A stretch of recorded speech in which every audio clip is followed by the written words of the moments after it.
What's up, guys? How's it going? Hey, Losh. Nice of you to join. First in the new year. True. Happy year of the horse. How's the horsey year treating you?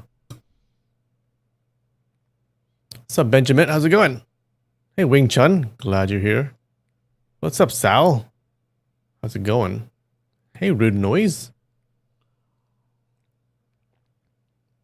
Speaking of horsies, I've been watching that new Game of Thrones prequel, A Night of the Seven Kingdoms. So good. Oh, I read the books already, but it's really good. What's up, Nikki? How's it going?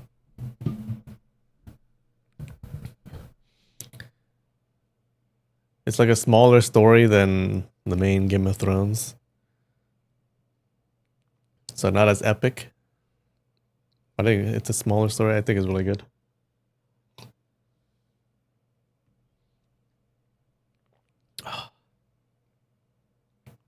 And I'm getting that feeling that I'm back in Westeros.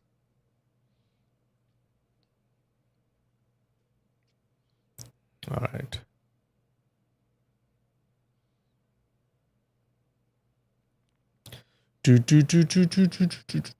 All right.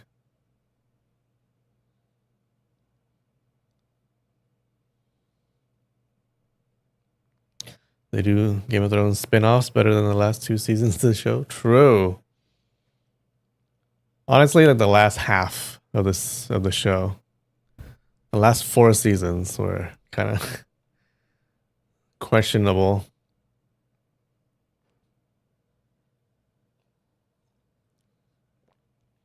The other spin-off, House of the Dragons, it's all right. I think the first season was good. The second one was getting kind of weird and slow.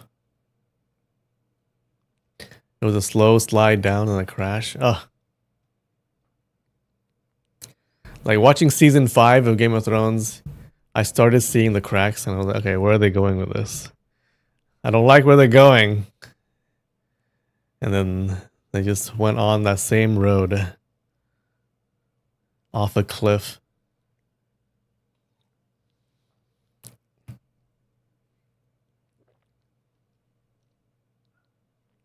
And that kid in the new show, Egg, he's really cute. That little 9-year-old kid. It's a cute kid. I like it.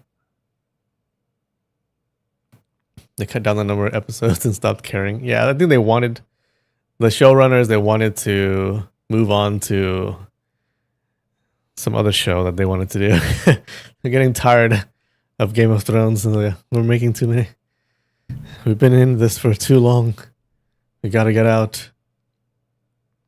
They should have just gave it to some other showrunners, but no. They just chose to end it badly. Anywho. Alright.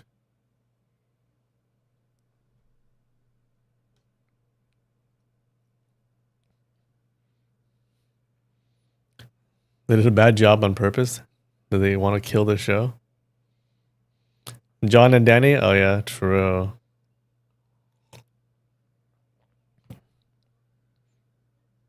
I was not convinced about John and Danny. All right. Shall we finish this super fast? Let's do it. Oh, okay. Okay. How about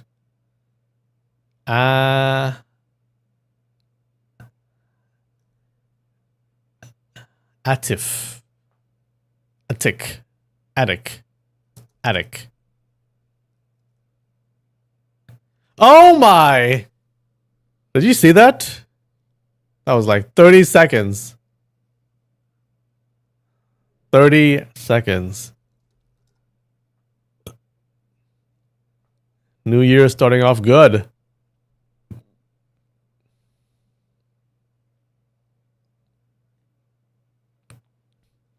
New Year's Eve. Volcano Masquerade. Party hat. Christmas tree. Mistletoe. Gorge. Bluff. Pond. posture, cone, wedding, bolt, scarf, Blarney Stone. What the hell is that? Inhale, front. Blarney Stone? Well, I see Christmas tree, mistletoe, scarf, New Year's Eve? Wait, would there be a Christmas tree at New Year's Eve? I guess if you haven't taken down the Christmas tree. But then who takes down the Christmas tree before New Year's Eve? And then there's party hat here. I don't know. Cone? Aw. Might be a trick, guys. Bluff, posture, masquerade, and a front. Oh, I know it. Yes. Bolt, New Year's Eve, gorge. Gorge, down food. You can scarf down, inhale food, and Blarney Stone food. Bolt. Do you bolt down food? Cone. Volcano. Party hat. You don't mistletoe down food, right? Bolt. Inhale. Volcano. Cone. Do you cone down food? Wait a minute.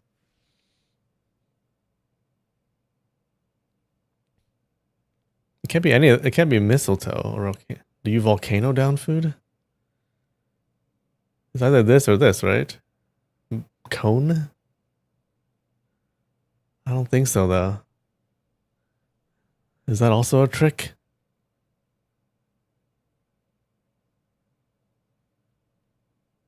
It might be. New Year's Eve, party hat, scarf. Oh, you don't wear a party hat at a wedding. You don't have a wedding at New Year's Eve. What? There's like 2 categories where I can only see 3 items in the category. Scarf. Blarney Stone. Is that a thing? Is that a Christmas thing? Should I do it? Volcano. We'll see. Oh, wait, a cone, a cone, a volcano, a party hat.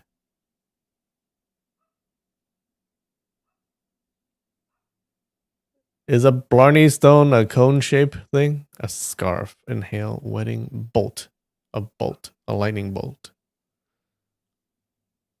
a gorge.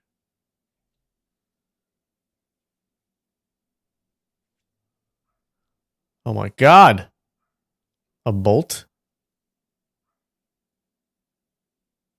A gorge? A bolt. A Blarney Stone. I'm gonna... God damn it! Oh wait, a Christmas tree! I'm an idiot.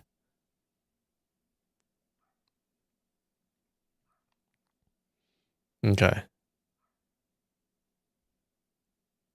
Alright.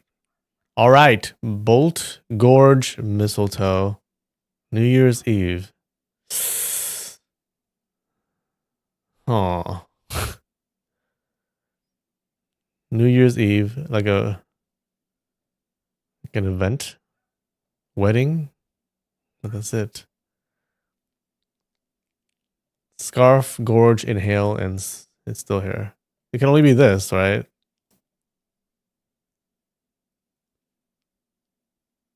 Bolt?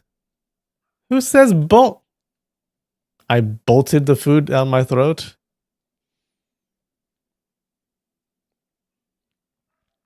Settings for a kiss. Oh. Blarney Stone? Wait, what the fuck is that? A volcano party?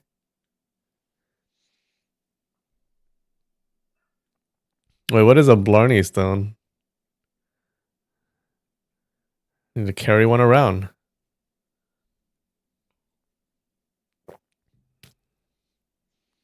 A block of carboniferous limestone built into the battle. According to legend, kissing the stone endows the kisser with a gift of the gab. Oh. So you're supposed to kiss this thing? That's disgusting.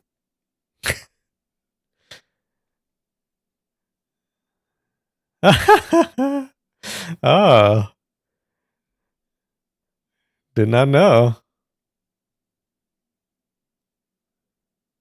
Kissing the Blarney stone. Oh. I've never heard about that.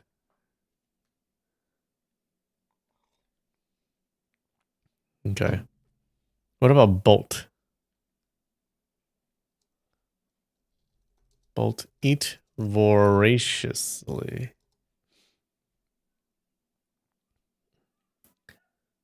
Bolt. Really?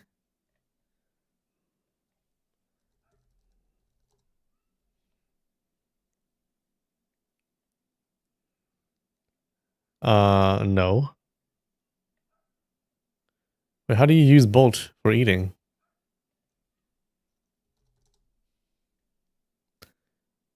To eat hastily without chewing. Oh my god. He bolted his breakfast. I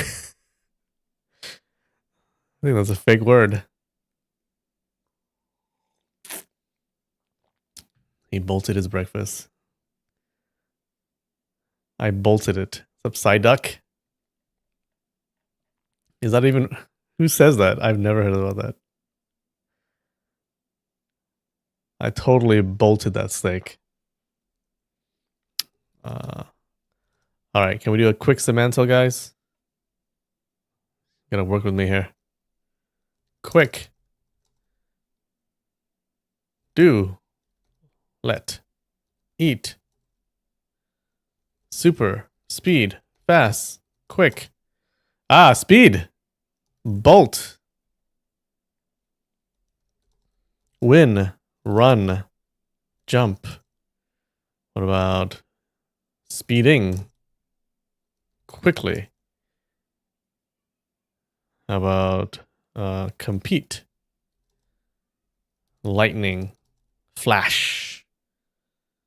Crack. Race. Whoosh.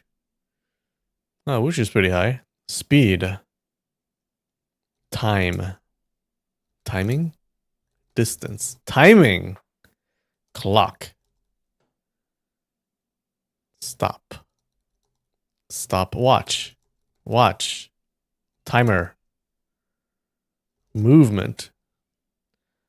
Oh no, it's doing that thing where it takes my cursor off of the text box. Randomly. Move. Speed run. That's not a word. Game. Record. Break. Percent. Notion.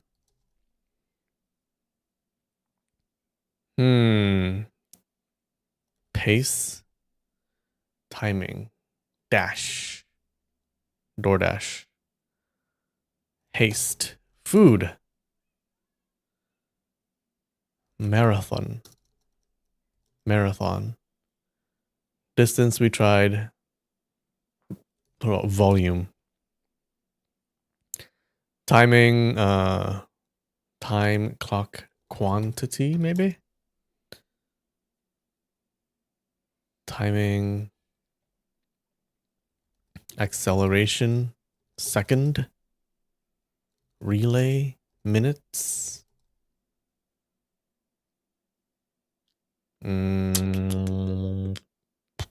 Gold. Timing. Delivery. Rotation. Train. What? When? Why? Who? Measure. Oh. Second we tried mass. Near. Physics. Physics.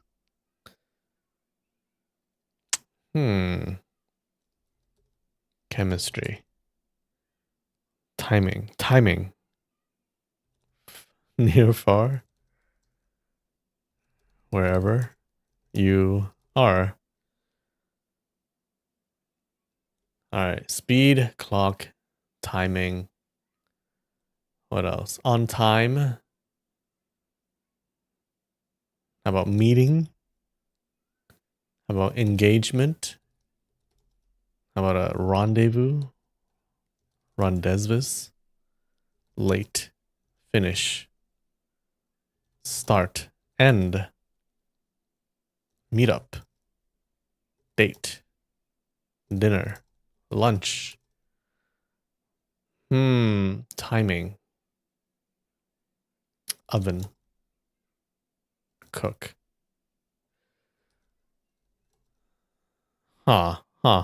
Space. We did race, I believe. Do it again. Yep. Limit. React. Reaction time.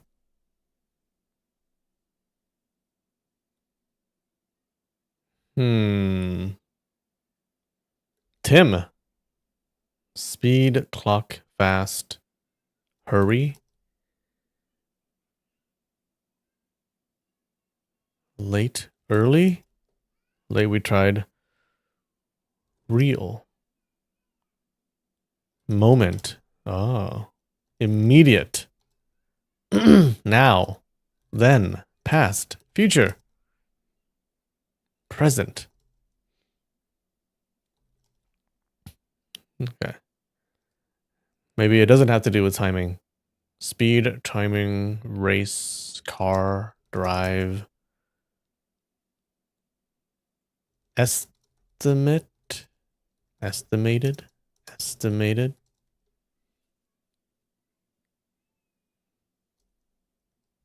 Slow. Stop. Wait. Turtle. Gauge. Gauge. Gauge, measure.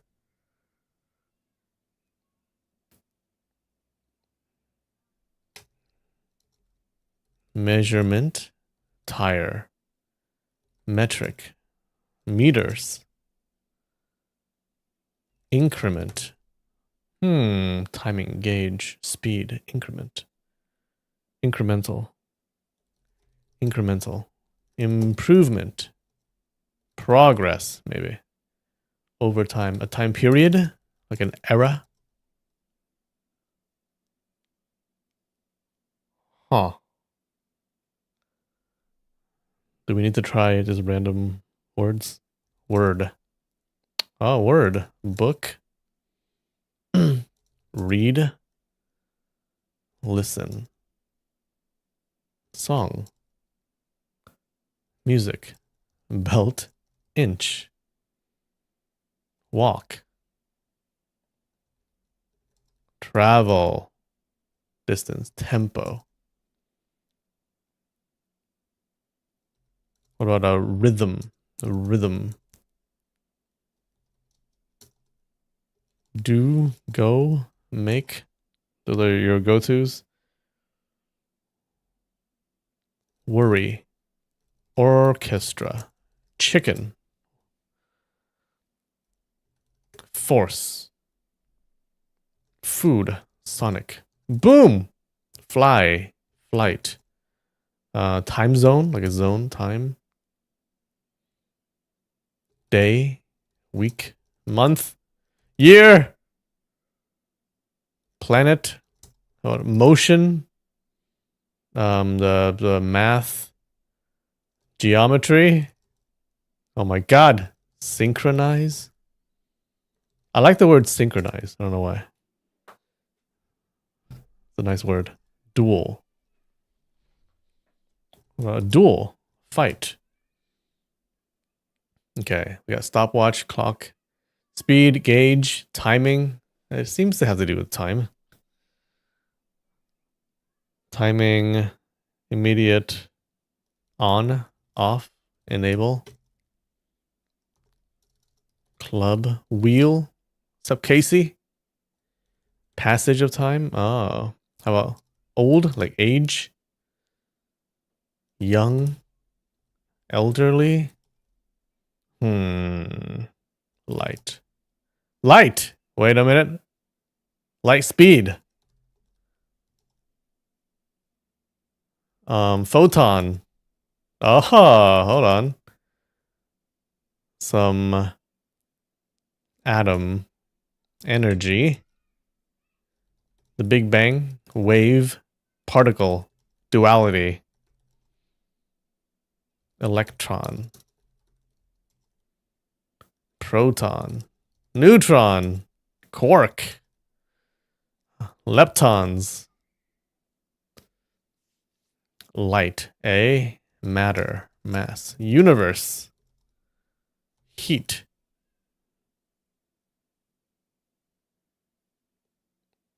Travel. Try that. Create. Creation. Let there be light. Sun. Rays. Ray. Sun ray. Light rays. Sun ray. Reach. Light. Photon. Light. Light. Ultraviolet. Microwave. Radio. Radio? Astronomy. Infrared. Okay. Wavelength. God damn it. Length. Wavelength. Radiation. Communication. Convection.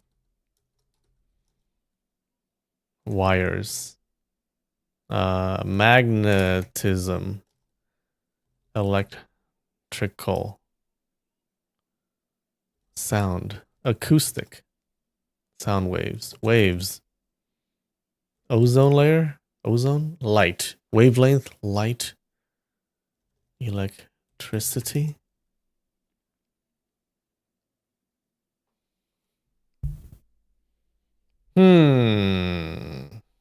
Signal. Up. Hell yeah. Good job, guys.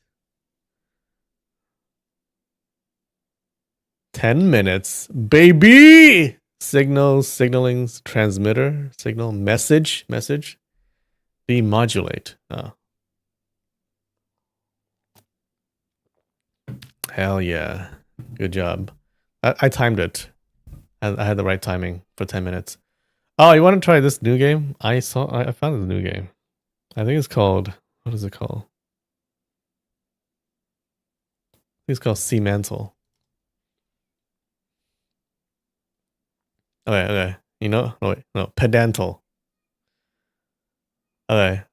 So the concept is, this is a Wikipedia entry. And then we just guess what entry it is. Alright. Sometimes it's hard.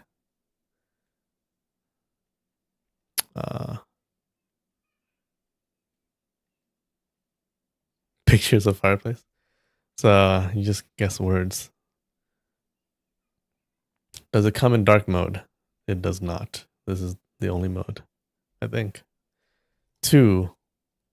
I usually try to go like the easy words. C.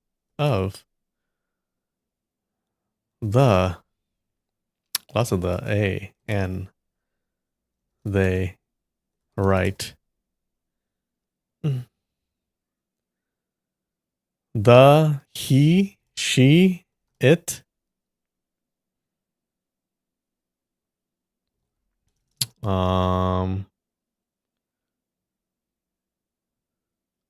This. That.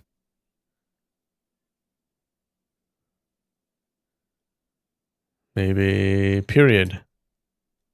Object. So you can kind of click on it.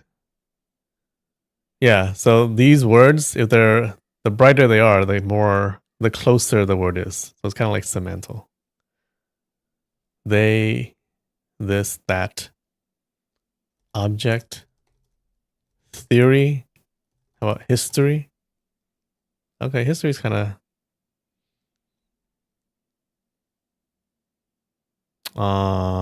literature. No. Past. How? Who? If? Record? Game? Name? Cat?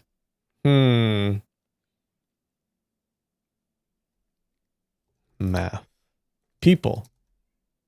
Oh, people's there. Science. People. Person. Person? Okay. Yeah. People. Person. Oh, we're searching for the name of the article. Blank, blank, the blank of blank. It is. Okay, is. I forgot is. Blank is the blank of blank. Is a capital? State? Okay, okay. Country? No.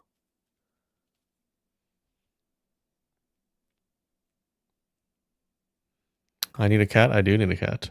Warsaw? Nation. City? Region. What about continent? What about Asia? No, not a continent. Center? Oh. Blank is the blank of blank. Theory is here. History.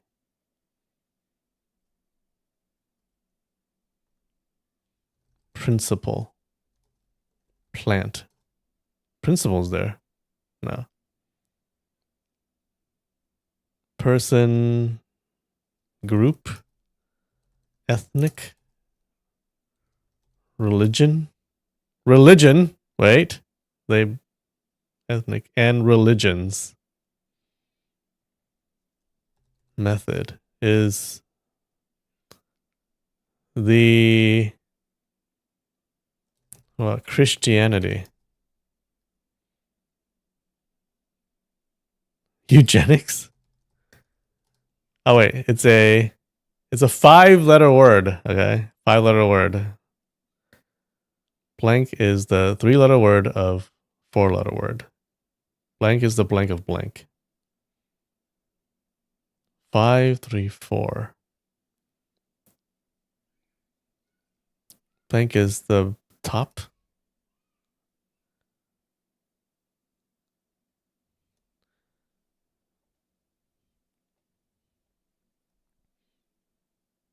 Person, people, belief. Believe is kind of close. Believe. Oh, people believe that. People believe that. Most. Many. Okay, okay, okay. I'm getting there. Water. Water's kind of close. Liquid? Maybe river? Stream? No.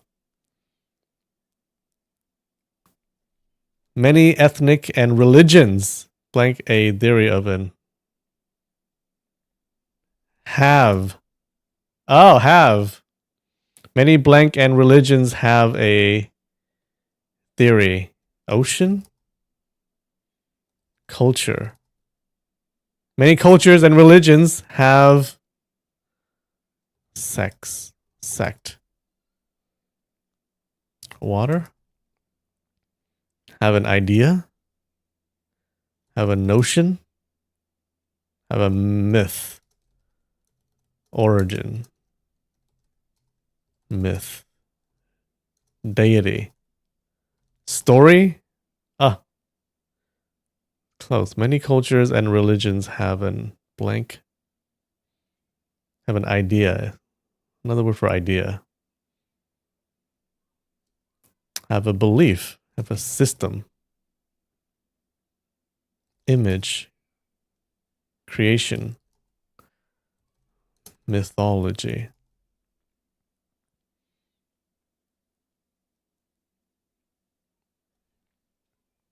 Many cultures and religions have a blank of a deity. Of a god. A notion of a shaman.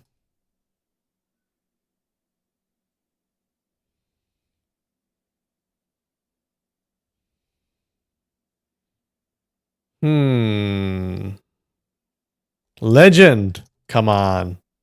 Fuck. Legends. How about hero? Epic. Story. We try that. Spirit. The word is 5 letters, okay? 5 letters. Blank is the blank of blank. The one. One only. 2, 3, 4, 5. No. Faith. Oof. Many cultures have a what? 7-letter word. Many cultures have a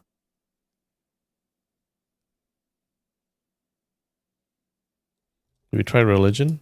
We must have, right? Oh, of course. Many cultures and religions have a book. It's 7 letters. Bible. Story. Anecdote. Art. Art is close here. 10. Hero. We tried that. Heroic. Scripture. Oof. A 5-letter word. Must be easy, right? No, idea is not 7 letters. This is 7 letters, but idea is close to this word.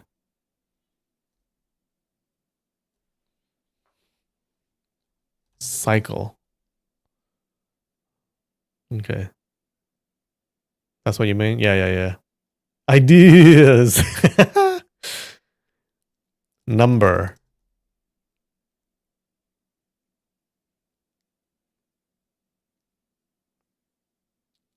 It's about belief, right? Thing. Stuff. Wikipedia wouldn't write the word stuff, would it? Feature. Dogma. Oh. Act. Thing. Some creation. It's some belief. Definition. Oh, you can't see? Wait, hold on. I'm sorry. I wish I can close this part. I don't know why it won't let me.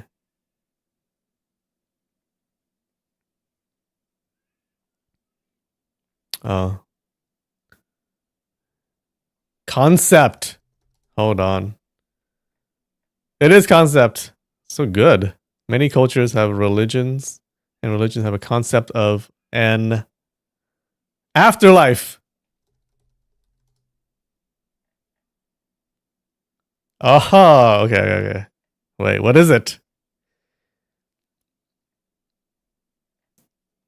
Death. So good. Good job. Nice work. Death is the end of life. Death is the end of life. Oh my god.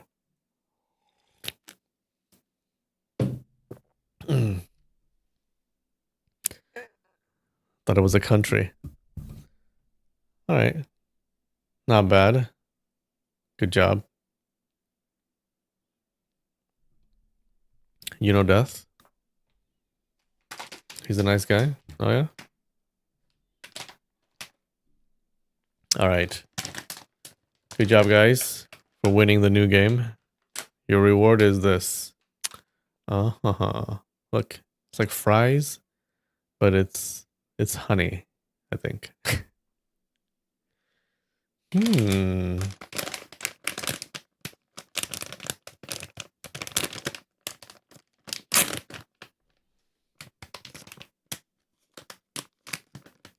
Yam? Oh, it's not fries.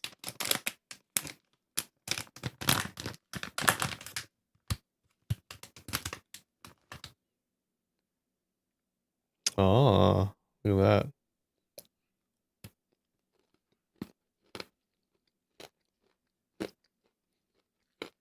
Okay. Not that good.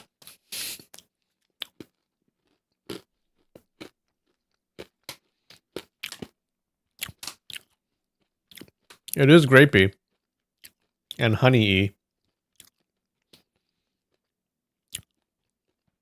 And a little bit crunchy. Maybe a 5 out of 10 crunch.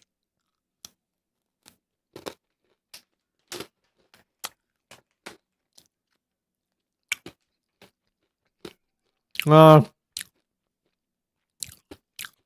my cup of tea. Not my cup of honey. Gonna have to be 4.2, guys. 4.2.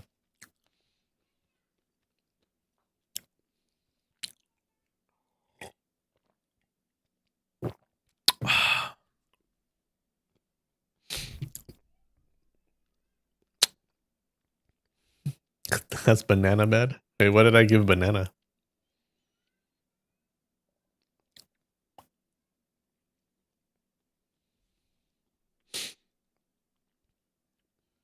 If it has flowers, you can make honey. Is that how it works? I hate deconstructed salad. True. Bananas are 1. True. And below 3. Okay, this is better than banana. Yeah, I wouldn't say this is as bad as bananas. Bananas are pretty bad.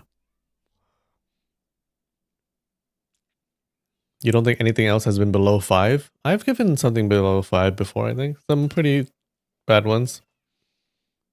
No, I'm a very generous scorer. You gotta be pretty bad to be below a 5. What about banana mochi? How about we not have banana? How about just mochi? Any flavor. And it would be better than banana. Durian flavor would be better than banana.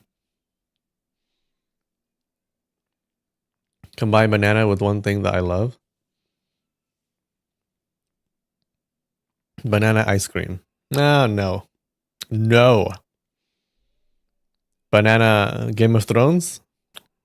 I like that. I like that. Banana boba? That's disgusting. Why would I ruin my boba by putting banana in it?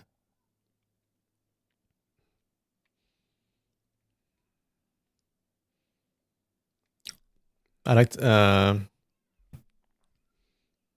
well, I can mix banana and trash. I like that. Chocolate covered bananas? No. Maybe.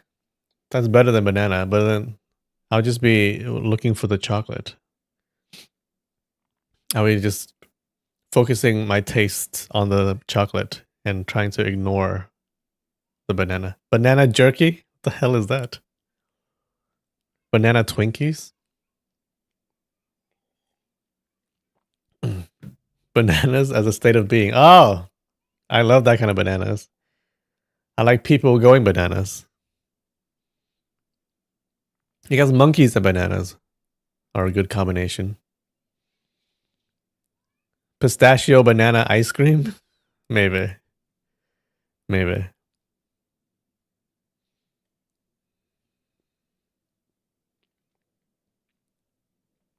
Your banana? Bananas as an item. Bananas as a... Well, okay. When you're running away from someone, you can take a banana and you throw it on the ground and they can slip on it. So I guess that's a 10 out of 10 banana.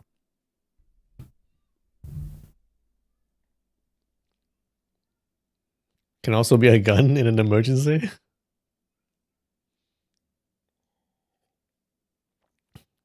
The real bananas have gone extinct. The ones we have now aren't real. They're real, right? They're just not the same species. What is it called? Like the Cavendish banana? Is that the one that we can't find anymore?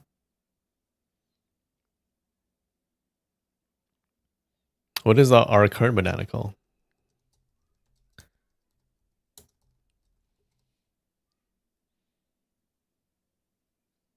Oh wait, Cavendish banana is the one that we have, right?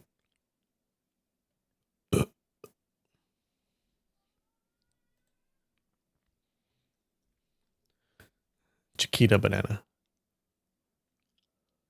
What is the other type?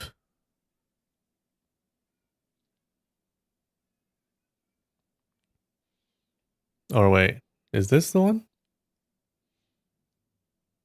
Oh, the Gros Michel. There we go. The Gros Michel. The Gros Michel, however you pronounce that. Often translated and known as Big Mike. So this one's supposed to be really good. Okay, I'm kind of skeptical. But apparently these are supposed to be really good, but we can't eat them anymore. They're almost entirely replaced. I think you can still eat them, right?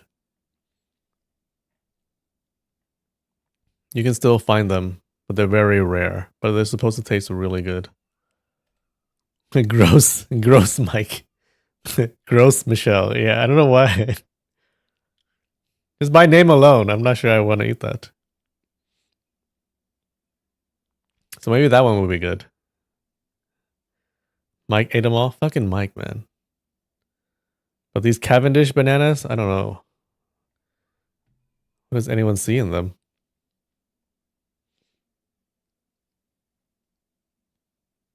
Yeah, fuck bananas. No, don't fuck bananas. You bought your dad a box of rare bananas from Miami for his birthday. How was that?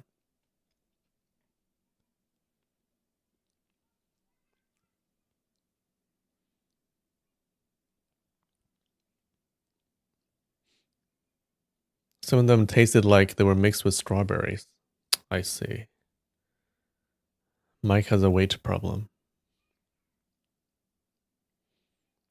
All right, we good?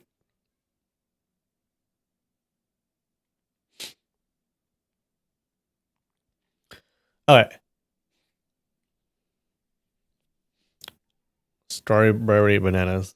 What are those, like red bananas with like little seeds outside? All right. What happened last week? So last week, Young Guo and Lu Wushuang, they're staying with this Mongol general's family, right? And then the general gets attacked by this girl named Wen Yanping. Okay, and she wants revenge for her parents' death because she's a jinn from the Wan Yan family. But then the general's son and daughter stop her. Now the general, Yilu Chu Cai, he says, well, your Jin Empire has previously like slaughtered my Liao ancestors. Okay, so who's in the wrong here? We don't know. Wen Yanping, she gets all sad because she can't kill the guy, so she attempts suicide by slashing her own throat. But then one of the sons of the general, Yilu Qi, he stops her. Okay, he seems a little bit into her. Doesn't want her to die, even though she's wanted to kill his dad. But he spares her life. Now Yilu Qi challenges her. Okay, he says that he would let her kill him if she can ever force him to use his left hand against her in combat. Okay, in the future. Now Wen Yanping accepts, and then she leaves. Yang Guo follows her, He meets up with her, and he teaches her a move that will allow her to win against Yilu Qi. And the move is to pretend to kill herself so that Yilu Qi would be forced to use his left hand to save her life. All right, now, Wen Yanping, she thinks this is a great idea. So Wen Yanping, she goes to Yilu Qi and she challenges him. And then she does that trick. In the middle, Lu Wushuang actually appears and she tries to warn him because I guess she's jealous of this other girl. But it was too late. Yilu Qi falls for it. Okay, and he uses his left hand to stop her from killing herself, and she wins. Yilu Qi accepts that he lost, and he tells her to kill him, but to spare his father. And Wen Yanping has a perfect chance to kill him, but then she can't go through with it because he's just so heroic. And then she turns and she flees.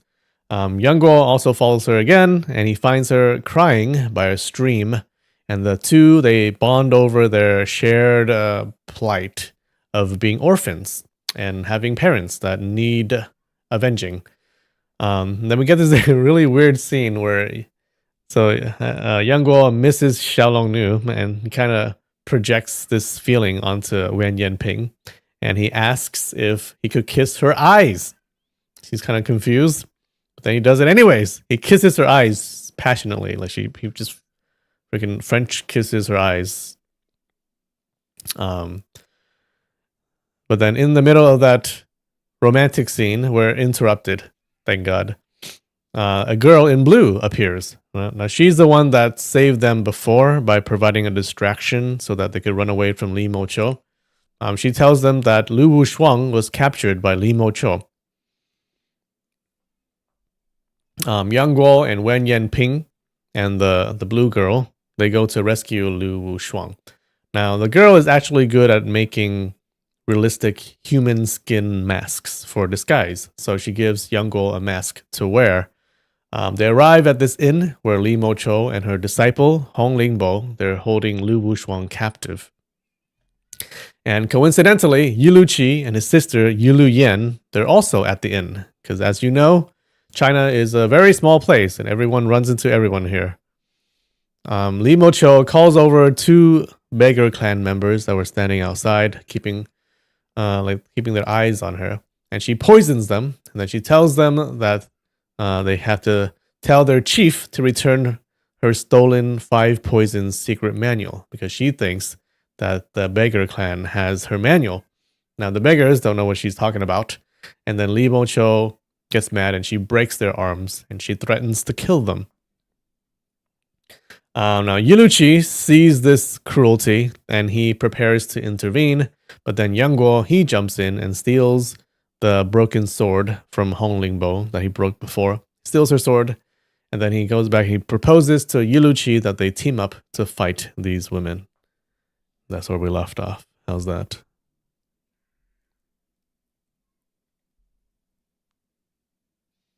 Did he use his tongue? Yeah, he tongue kissed her eyes.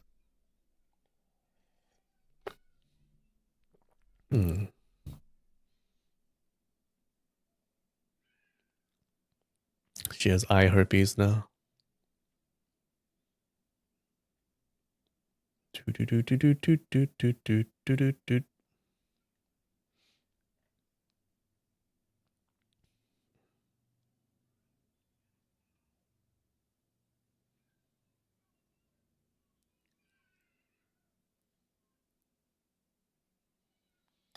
right. Can I make it bigger? Too big. Okay, sometimes it's too big, sometimes it's too small. How about now? No.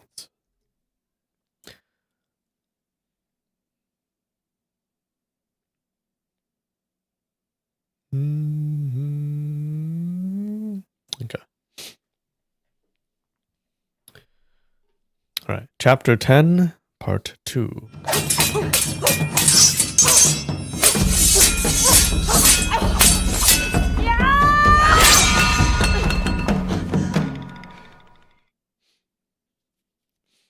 Remember here, he drew it out. That's the blade that he got from her. And then the blade was indeed snapped. Hong Lingbo cried out in sudden realization. It's him! Master, it's him! Yang Guo removed his mask. Did the mask serve a purpose? Yang Guo removed his mask. Master Aunt, Senior Sister, Yang Guo greets you both. These two addresses, Master Aunt and Senior Sister, left Yu Luqi utterly confused and sent Lu Wushuang into a swirl of shock and joy. Why is that fool calling them that? Li Moqiu smiled faintly. And how is your master? A sting went through Yang Guo's heart, and his eyes reddened at once. Li Moqiu said coldly, Your master certainly raised a fine disciple. Recently, Yang Guo had countered her life's proud technique, the 3-no, 3-not hand. the what? The 3-no, 3-not hand? What was it calling that before?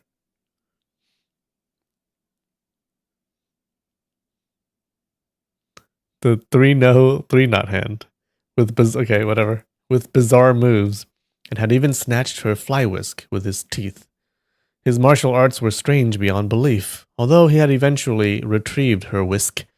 She had eventually retrieved her whisk, and knew that Young Guo's skill still fell short of hers. She had been secretly shaken ever since. This little brat is progressing so quickly. My junior sister must be even more formidable, and the Jade Maiden Heart Manual's techniques are truly powerful. Luckily, my junior sister didn't join hands with him that day. Otherwise. A terrifying technique. Oh man. Imagine you hearing the name of the three knot hand technique. You're like, oh shit. Not the three knot hand technique.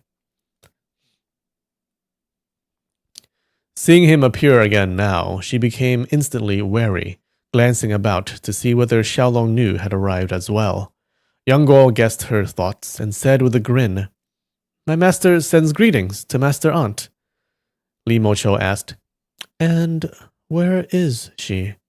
It's been so long since we sisters met. Yang Guo said, Master is nearby. Wait a short while and she'll come. He knew he was no match for Li Mocho. Even with Yilu Qi, victory was unlikely, so he put on an empty fort bluff, invoking his master's name to intimidate her. Li Mocho said, I'm disciplining my own disciple. What does that have to do with your master? Yang Guo smiled. My master asks that you show mercy. Please release junior sister Lu. Li Mocho gave a slight smile. You committed incest, wallowing in beastly disgrace with your master, yet here you are calling her master this, master that. Aren't you ashamed? Is it really incest, though? Hearing her insult Xiaolong Nu, Yang Guo's blood boiled. He lifted the sword sheath and stabbed fiercely. Li Mocho laughed. Ha ha ha! You commit foul acts, yet object to others mentioning them. Yang Guo attacked in rapid succession with the sheath, every strike forceful and unyielding. It was precisely the technique from Chongyang's inscriptions that countered Lin Chaoying's Jade Maiden swordplay. Li Mocho dared not be careless. She swept her whisk, meeting and dissolving each move with full concentration. Her whisk techniques were derived from the Jade Maiden's swordplay. After several exchanges, she felt the opponent's swordwork was exquisite, every move foreseen and preempted. If not for her far superior inner strength, she would already be forced back. She fumed inwardly. Master was so biased, kept this set of swordplay only for my junior sister. Likely meant for her to restrain me. The technique is clever, yes, but am I supposed to fear it?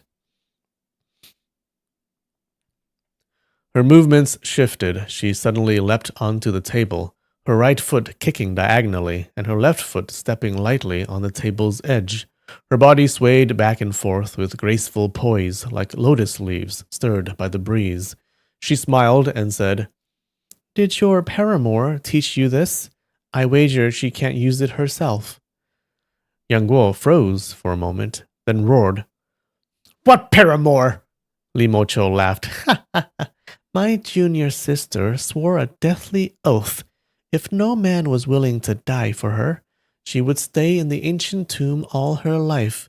Since she descended the mountain with you, and the two of you are not husband and wife, if she's not your paramour, what is she?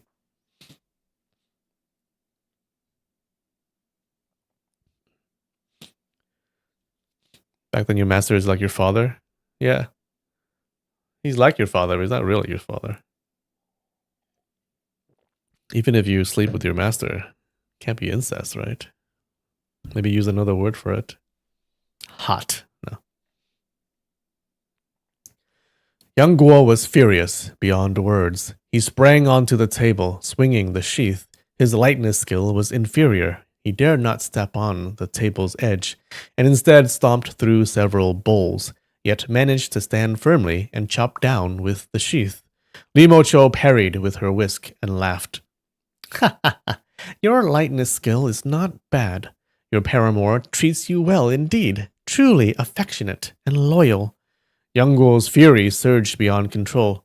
Li, are you even human? Can you speak like one? He thrust the sheath repeatedly, attacking in a blur. Li Mocho replied coolly, If you don't want people to know, then don't do it in the first place. Our ancient tomb sect produced you two degenerates. What a disgrace. Her hands parried while her mouth continued to taunt. Though her methods were vicious, she ordinarily spoke with cultured restraint. Now she spewed vulgar insults utterly against her nature, but she feared Xiaolongnu might be lurking nearby. If Xiaolongnu suddenly appeared to intervene, she might not be able to withstand her. So she poured out filth nonstop, hoping to shame Xiaolongnu into staying hidden. The more she spoke, the worse it became. Yang Guo didn't care if she mocked him, but to insult Xiaolongnu so vilely filled him with uncontrollable rage.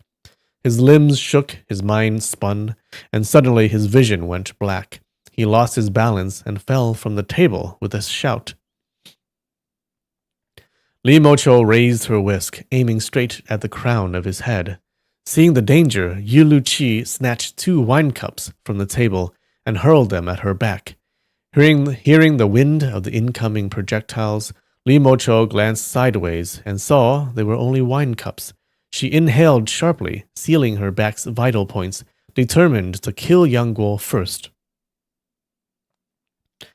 2 tiny wine cups, hardly worth notice.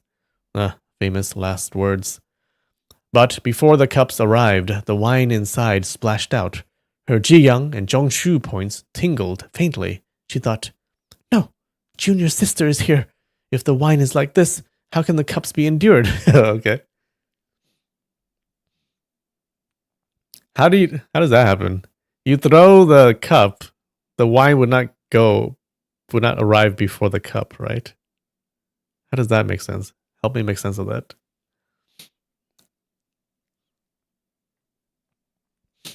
She quickly reversed her whisk and swept the cups aside in time, but felt her arm tremble. Another worry flashed through her mind. How has that little girl grown so strong? When she turned, she saw that the thrower was not Xiaolongnu, but that tall youth in Mongolian garb. She was astonished. So many experts among the younger generation? He drew his longsword and said clearly, Barry, your methods are far too vicious. I must ask for your guidance. As he approached, his steps were steady and weighty. Though only in his early 20s, his throw and his sword-drawing posture suggested more than 20 years of cultivated skill. Li Mocho narrowed her eyes and asked with a smile, Who are you? Who is your master? Yuluqi bowed. I am Yuluqi, a disciple of the Chenjin sect. Ah, he is Chenjin. Yang Guo, having staggered aside, heard this and thought, So, he really is Chenjin. Could he be Liu Qushuan's disciple? Surely Hao Da Tong couldn't have trained someone this good. Li Mocho asked, Is your master Ma Yu or Chu Chu Chi? Yuluqi replied, Neither. One of Liu, Wang, or Hao, then? Yuluqi said, None of them. Li Mocho gave a sharp laugh and pointed at Yang Guo. He claims to be Wang Chongyang's disciple. Then he's your senior brother. Yuluqi said in surprise, Impossible. Perfected Chongyang passed away long ago. How could this brother be his disciple? Li Mocho frowned. Chenjin disciples lie without blinking. Better rename your sect to All False Sect. Take this. Her whisk rose and struck downward. Yuluqi formed a sword seal with his left hand and stepped forward. With a slanted upward thrust, he executed fixing the sun needle, a genuine Chenjin sword technique. The move looked plain. almost unremarkable, yet it was flawless in energy, form, force, and intent. To reach such perfection would take an ordinary talent a lifetime of effort. So they don't even need swords. They just go like this and use their hand as a sword, or like this. Their hand is a sword. Chenjin literally translates as all real. Oh, gotcha.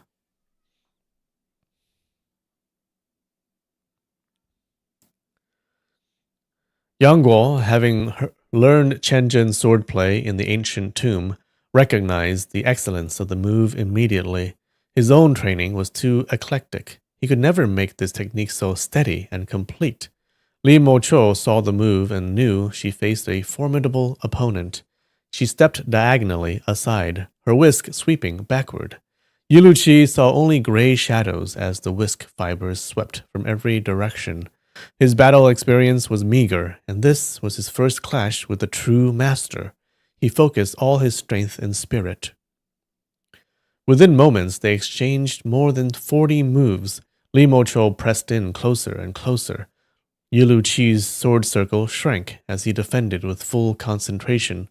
Defeat was imminent, yet she could not finish him immediately either. She secretly admired him. This boy's Chenjin skill is superb, lesser than Qiu Wang Liu, perhaps, but no weaker than Sun Bu'er. Truly, talent flourishes endlessly in the Chenjin sect. After several more exchanges, Li Mocho deliberately revealed an opening. Yuluchi, unaware it was a trap, thrust straight forward. Suddenly, her left foot shot out and struck his wrist. Pain shot through him, and his sword flew from his hand.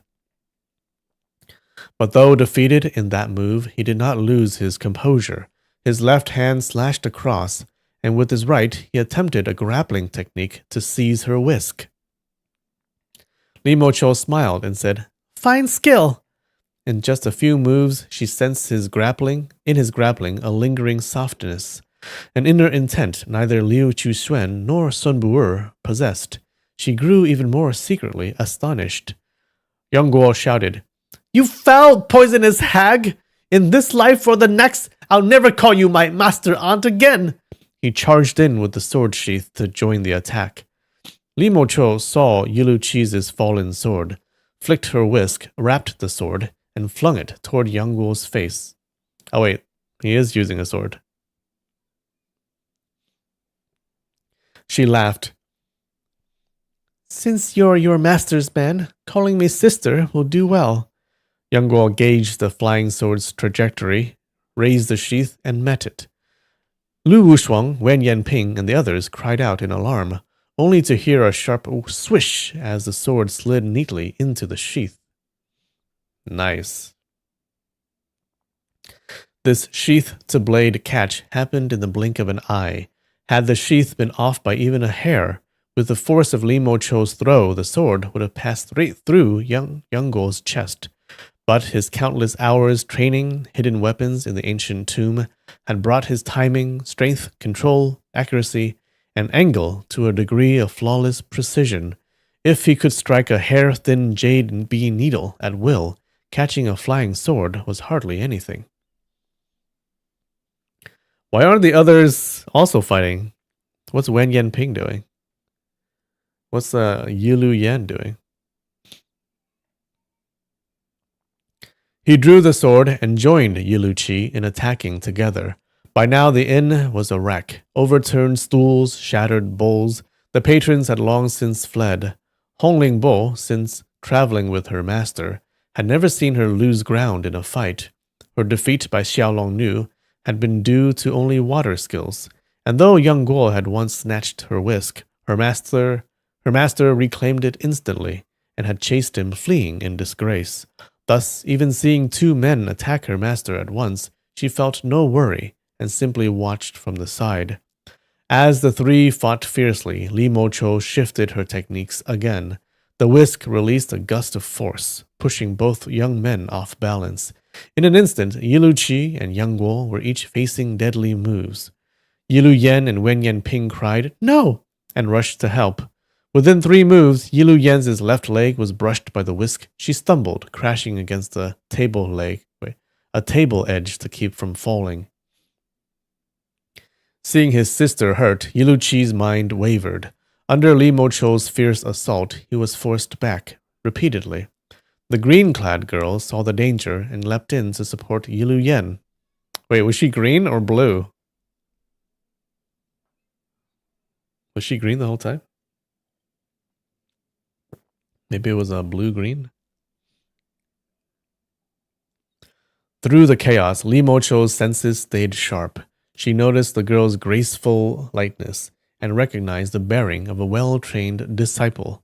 She swept her whisk toward the girl's face and asked, "Young lady, what is your name? Who is your master?" They were a full jang apart, but the whisk arrived instantly. In the blink of an eye, its threads were already before her. Startled, the girl raised her right hand, drawing a weapon from her sleeve to block. Even the Chinese people don't know what color it is? Oh. It's been much debated? Okay. From now on, I'll call it the glad girl. Li Mocho saw that the weapon was unusual, crystal bright, around 3 feet long, seemingly a jade flute. Which school uses such a weapon? She launched a series of swift attacks to force the girl to reveal her full skill. The girl could not withstand them, and Yang Guo and Yilu Qi hurried to her aid. Yet Li Mocho's unpredictable style, one moment striking east, the next cleaving west, drifting and darting, was impossible to counter. Danger mounted from every angle.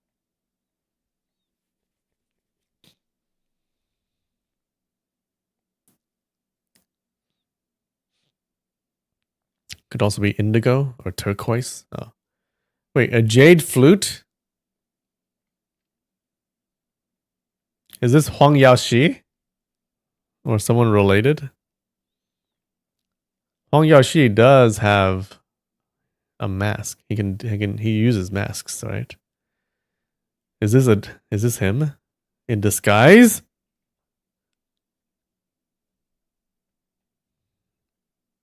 But how does he speak like a young maiden? I don't get it. It's either him or it's someone related to him. Maybe he was teaching. Oh, wait. Oh, no. Wait. Maybe he cut off his thing. Oh, he's doing the same, whatever martial arts that was. Oh, because remember he rescued the other girl from before. So maybe it's her, is that girl. And she also uses the same weapon that he does because he taught her the same martial arts. Maybe.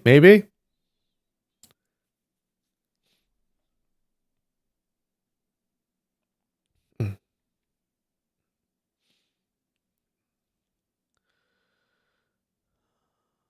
right. Yet Li Mocho's unpredictable style, one moment striking east, the next cleaving west, drifting and darting, was impossible to counter. Danger mounted from every angle. Yang Guo thought, "If we slip even a little, none of us will leave here alive." He shouted, "Good wife, good little sister, good green-clad sister, good Yilu sister, hurry downstairs for some fresh air. This wretched old witch is too fierce." The 4 women, each tagged with a good of some sort, all frowned at his babbling. But seeing the danger, they knew he was right. Lu Wushuang descended first, and the green-clad girl followed, with Yilu Yen in her arms. The 2 beggars, seeing these young heroes fighting to the death on their behalf, wished to help, but with their arms broken, they could not fight. Loyal as they were, and though Li Mocho paid them no mind, neither would flee before Yang Guo and the others. They remained standing, refusing to run for their own lives. Yang Guo and Yilu Qi fought shoulder to shoulder, blocking Li Mocho's increasingly fierce techniques. A moment later, Wen Yanping also withdrew down the stairs. Yang Guo said, Brother Yulu, our hands and feet are cramped here. Let's go down and fight. He was thinking that once they reached a crowded place, he could slip away. Yuluchi said, All right. The two retreated step by step down the stairs. Li Mocho pressed forward with every step. Though she held the advantage, she was furious. I've always killed whoever I wished. Today these two brats block my way. If that slut Lu Wushuang slips off because of them, what face will the Scarlet Serpent Fairy have left? Fixing her mind on recapturing Lu Wushuang, she pursued them down the stairs. Everyone exerted themselves to the utmost, fighting from the wine shop into the middle of the street, then from the main street to the open wilds. Yang Guo kept shouting, My dear little bride, my sweet little lass, the faster you run, the better. Junior sister Yilu, lady in green, hurry and go. We two men won't die so easily. Yilu Qi, however, said not a word. Only a few years older than Yang Guo, he nevertheless bore a stern, steady mien, utterly unlike Yang Guo's quick, fierce, and impulsive nature. As the two of them covered the rear, Yilu Qi met the poisonous attacks head on, while Yang Guo leapt forward and back, disturbing the enemy's focus. Seeing that Xiaolong Nu had yet to appear, Li Mocho grew even more at ease and attacked with her full strength. But Yang Guo and Yilu Qi were far below her in skill. By now, both boys were flushed, their hearts pounding, their breaths coming in gasps. Li Mocho was delighted. Half an hour won't pass before I take the lives of this pack of little ghosts. In the heat of battle, several clear cries suddenly sounded overhead. Two great eagles dove at her, her wings beating up gusts that sent dust swirling everywhere. The spectacle was astonishing. Yang Guo recognized them as the pair raised by Guo Jing and Huang Rong.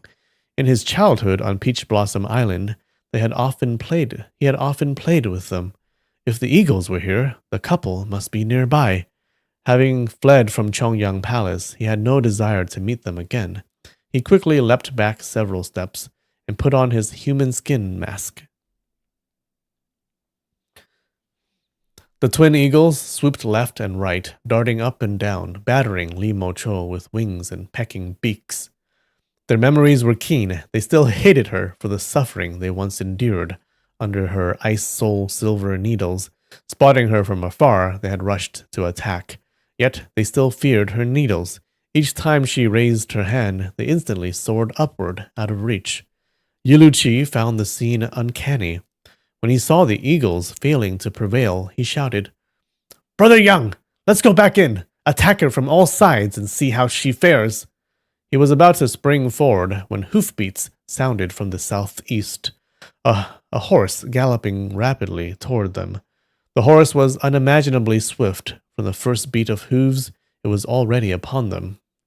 The red horse.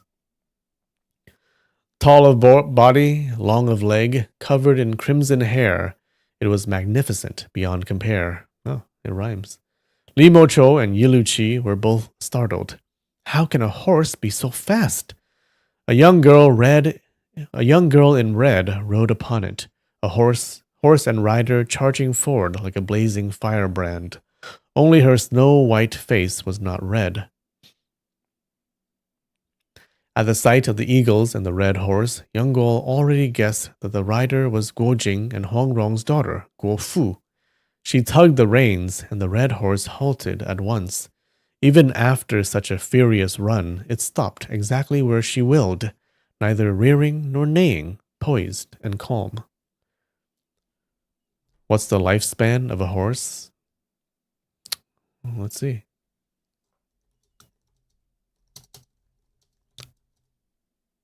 How long does a Chinese horse live?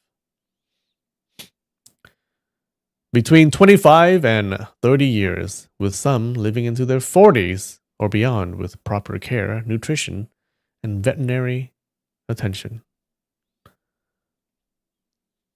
All right, so on average, 25 to 30 years.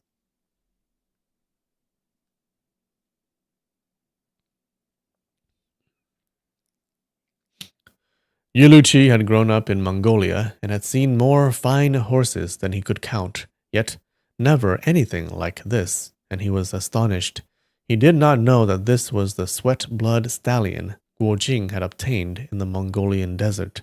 It had been a small red colt then, though now aged. A divine steed was no common horse. Old though it was, its bones and sinew remained powerful, its strength undiminished. Young Guo had not seen Guo Fu for many years. Whenever she crossed his mind, he still pictured her as a spoiled, willful child. Who would have thought she had grown into a young maiden as lovely as spring flowers? After her wild gallop, he's gonna kiss her in the eyes too. After her wild gallop, a faint sheen of sweat touched her brow, and her cheeks, flushed beneath her red garments, were all the more enchanting. She looked at the two eagles for a moment, then glanced at Yulu Chi and the others. When her gaze fell upon young Guo, wearing Mongolian dress and a grotesque mask, her brows knit slightly, and a hint of disdain colored her expression. Since childhood, young Guo had never gotten along with her. Meeting again and seeing that she still despised him only deepened his own feelings of inferiority and hurt. You look down on me. Must I force you to look up to me? Your father is a great hero of this age, your mother the chief of the beggar clan, your grandfather a grand master of the martial world. Everyone under heaven respects your Guo family, but my parents? My mother was a village girl, my father, who knows who he was? And he died in such a muddled way. Of course I can't compare to you. I was born under an unlucky star, fated to be insulted. Insult me again if you like. I don't care.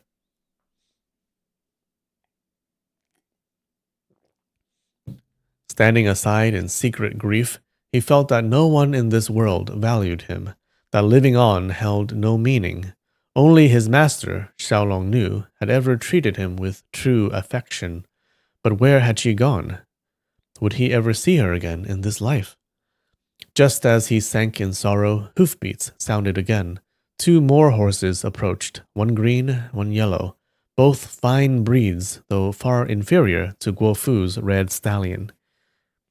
Each horse carried a young man in yellow garments. Guo Fu called, Elder Wu brothers, that wicked woman is here again. The two youths were Wu Dunru and Wu Xiuwen. These motherfuckers.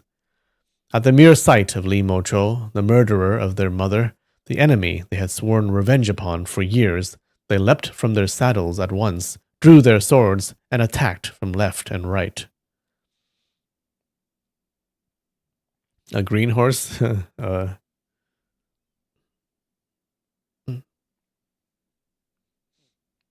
green horse and a yellow one. Maybe it's like the fabric on them. They're wearing green and yellow. No?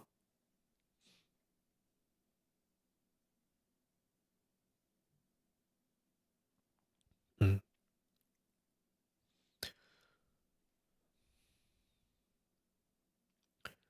I'm coming too, Guo Fu cried. She drew her sword from the saddle and rushed forward to join the fight. Seeing more and more opponents, all extremely young, Li Mocho was surprised. The two youths attacked with flushed faces and fierce, desperate determination. Their sword work was upright and orthodox. They were clearly disciples of a great master. Then the pretty red-clad girl joined in. Her sword tip quivered with a dazzling light, thrusting in from the side with a hidden, deadly follow-up. Though her inner strength was shallow, the sword technique was remarkably subtle. Li Mocho's heart tightened. Are you the Guo family girl from Peach Blossom Island? Guo Fu laughed. Ha ha ha, so you do recognize me. She thrust twice in rapid succession, both aimed at vital spots around Li Mocho's chest and abdomen. Li Mocho swept them aside with her whisk. This girl is unbearably arrogant. With such meager skill, she dares act rudely toward me. If not for fear of her parents, I'd kill 10 of her if she came at me. She thought she sucks.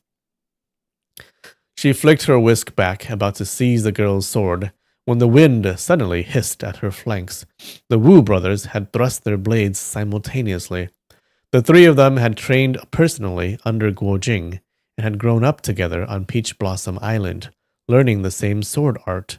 Their moves complemented one another perfectly, one retreating as another advanced, one rising as another fell. Though not a formal formation, the three swords together carried impressive force.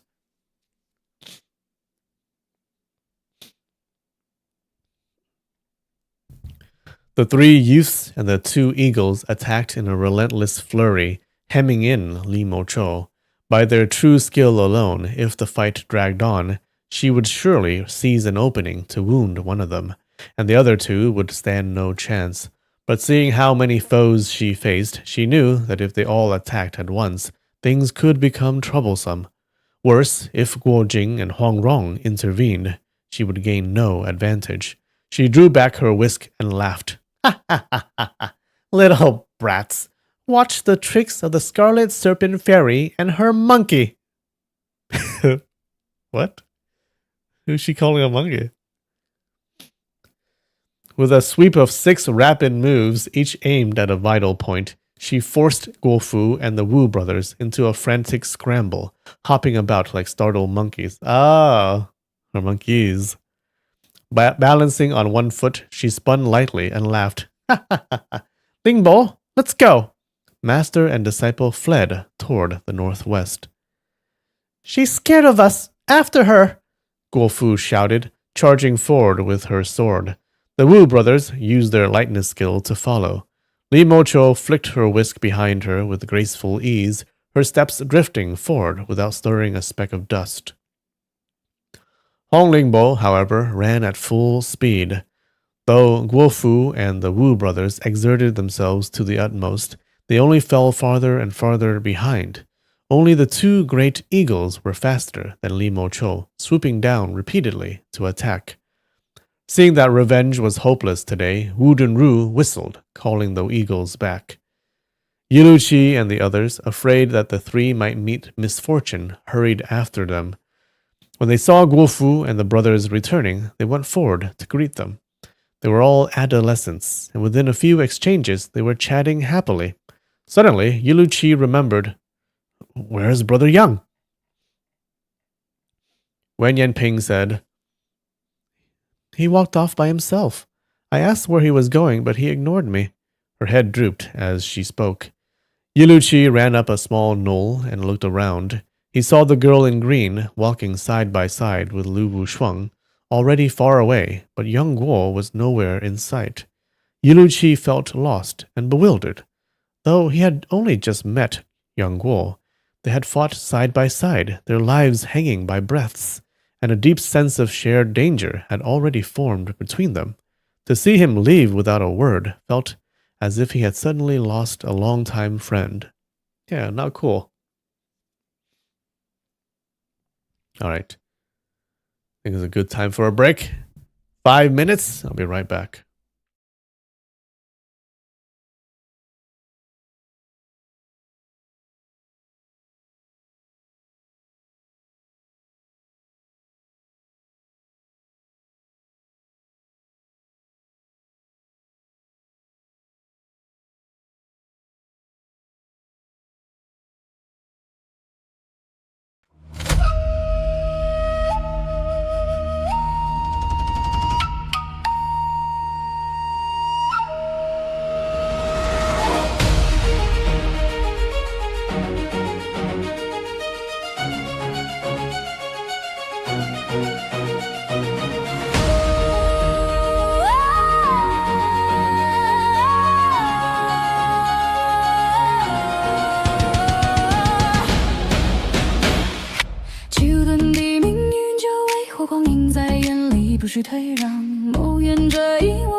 台上大成节拍落。为求成名，也求成罪，心态切换，把眼撕碎。锻炼极端追杀，让你在迟钝里听见我心碎。我不再受命，也不跪，我把剑护炖成钢铁。你要我听，等我亲手把战舰炸成灰。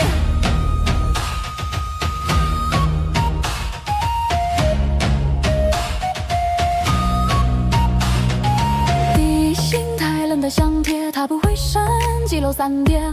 第二形态火气如轮反转，一瞬爆裂连斩。我曾信书界能救我，也就越深越向深渊在喊我。被利剑卖力飞攻，只剩我一人把自己推向战场。蝴蝶像心跳逼我往前，机关枪誓言不准熄灭。若世界只剩难者语气，那我先拆掉专制的动脉线。为数成名，也数成罪，说心态开启让天雷落，连珠飞梭破甲追击，把你每一步退路都封锁。火海之中我不后悔，假死无名也算解脱。你若说我逃，那是我把枷锁一刀斩落。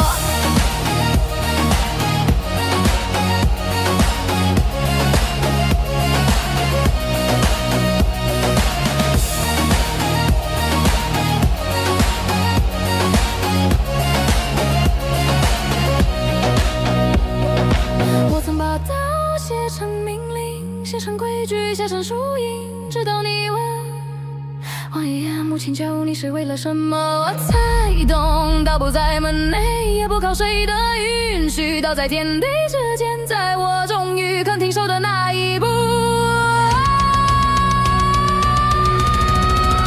为数成名，也数成光，把过去的我炸毁还重要。压沉默，不负沉默，我终于不再为谁造杀伤。若将不再见，别喊我名，我怕旧恨又把我拉回风里。只要你记得，有一只月曾在火里飞过，最后选择落得无声。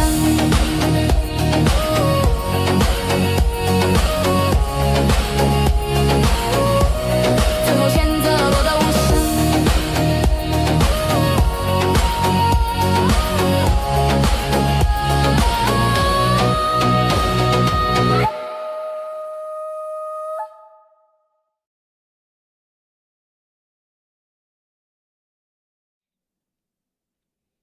And we're back. Anyone watch Blades of the Guardians? What's that?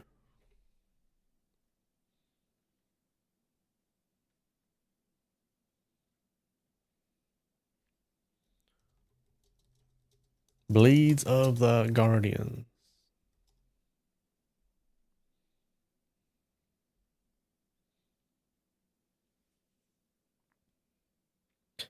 New Wuxia movie in theaters right now.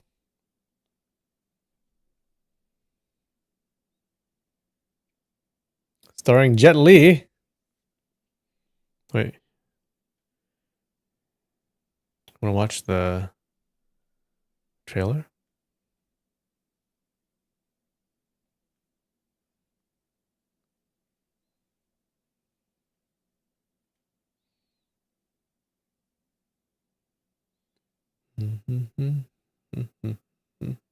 Hold up.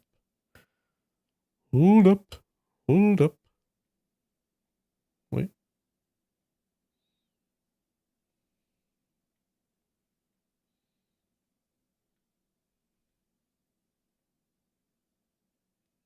我听说有一个来历不明的老镖人，为了钱，什么该干不该干的他都敢干。那最近此人都干了什么？你知道多少？帮我护送一个人去长安，名满天下，一呼百应花言团知侍郎先生啊！抓住他，打至4万人！全天下的亡命之徒都会蜂拥而至追杀你们。你要大事还能成吗？等等！咱们5大家族同气连枝，就算是10个盗马，也不过是个土鸡瓦狗。不是狼要是抓不到，脑袋都得掉一地。你要记住，你才是阿大爷守护的家。下一个，横冲而破，这是又有变数了。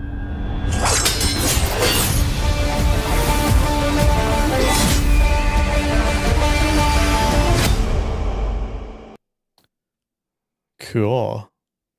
Hard workouts make you old. What? I want to watch that movie. Okay. I don't know what was going on, but it looked cool.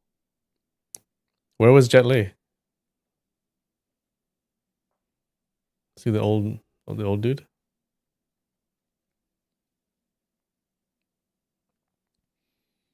Tai Chi makes you look old.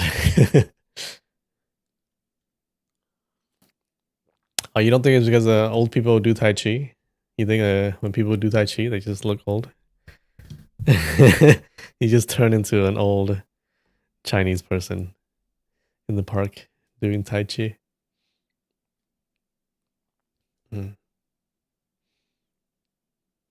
It was pretty good. Cool. Jet Li was a cameo. Oh yeah, I didn't expect him to fight. He had a fight scene? Wait, how old is he? Is he like in his 50s? There's no way he's still doing all the martial arts stuff, right?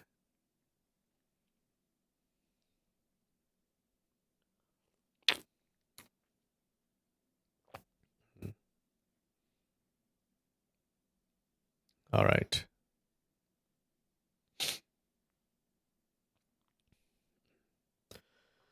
Young Guo, meanwhile, had seen the Wu brothers arrive and join forces with Guo Fu to attack Li Mo Chou.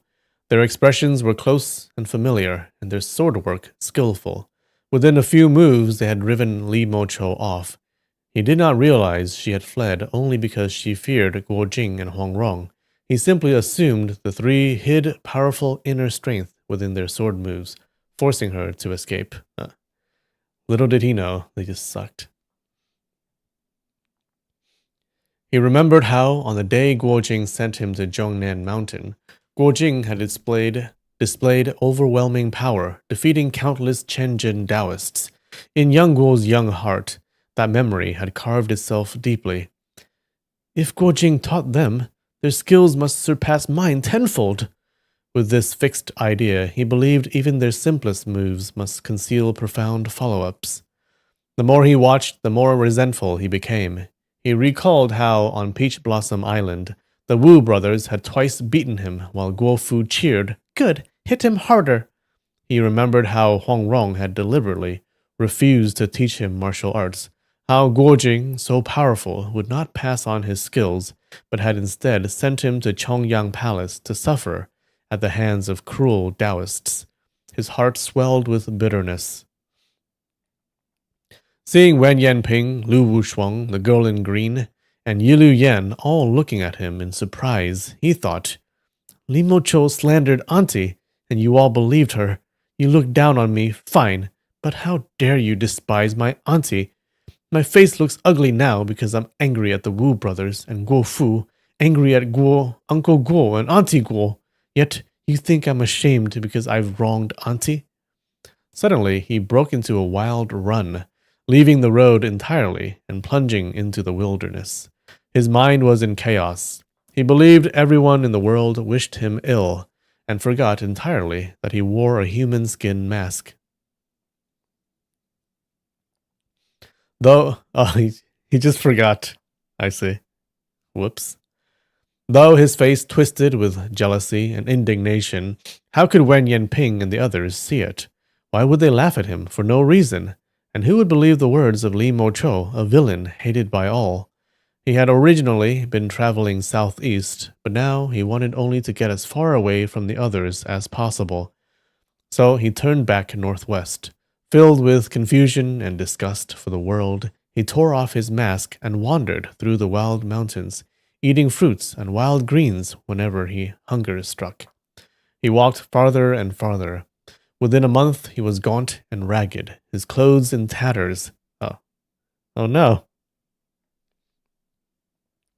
And had reached deep into a great mountain range.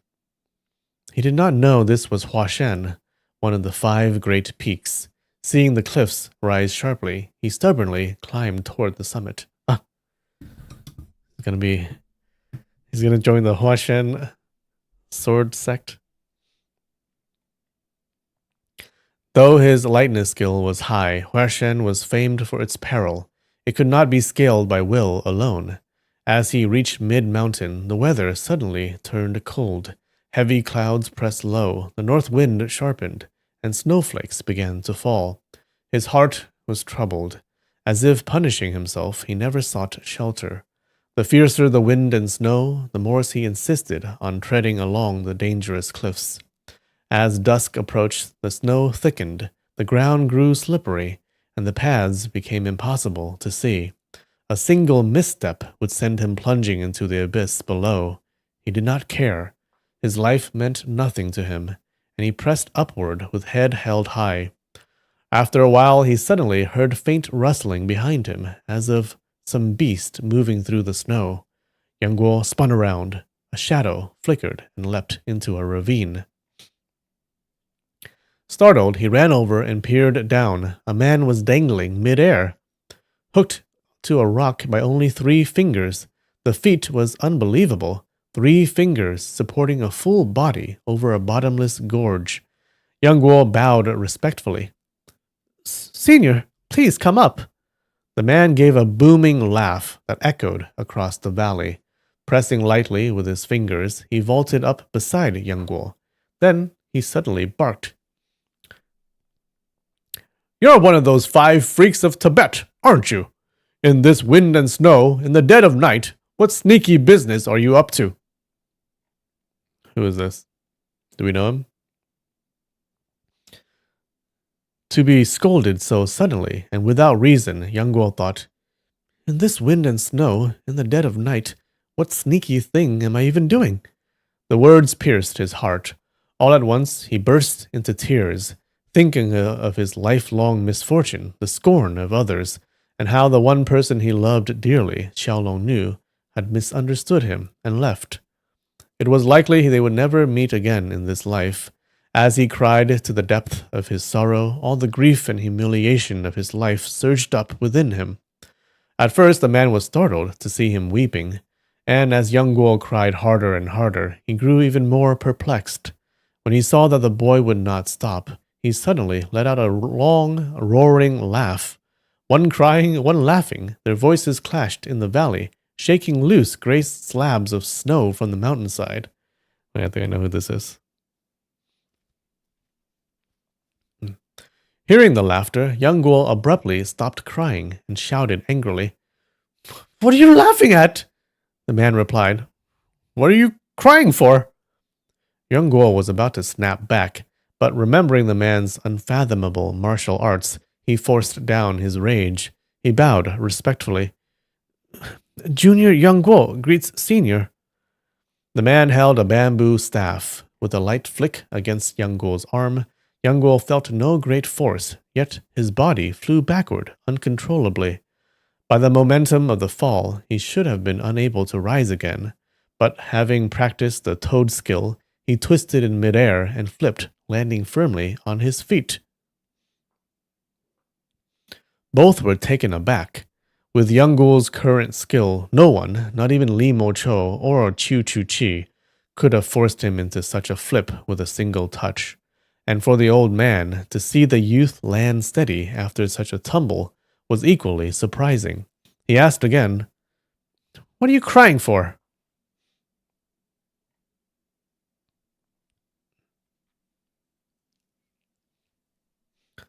Yang Guo observed him. He was an old man, hair and beard completely white, clothes ragged like a beggar's.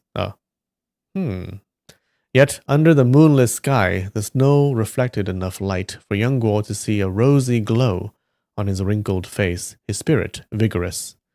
Young Guo felt a involuntary respect and said, I'm a wretched soul. There's no place for me in this world. It would be cleaner to be dead.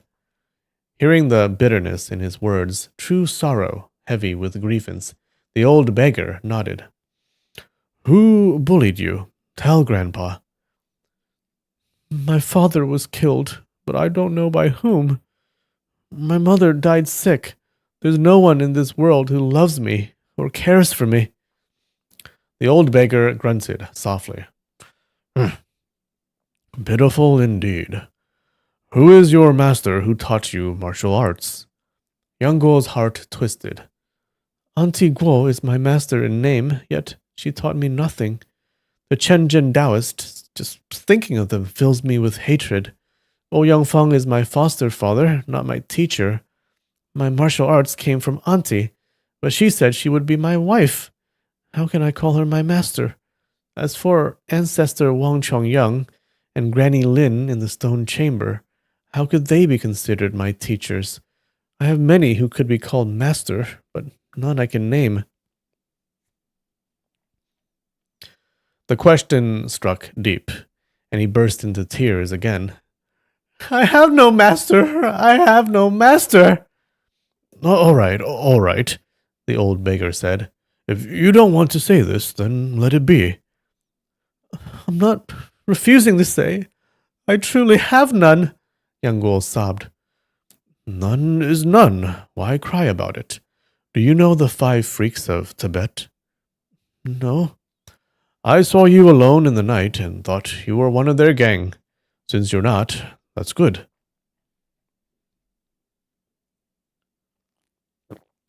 Oh, the narration just tells us directly. This man was the 9-fingered beggar Hong Qigong. Yay! He had passed the leadership of the beggar clan to Huang Rong, and then roamed east and west in search of strange and delicious foods. That's a good retirement. Guangdong was warm and rich in rare delicacies.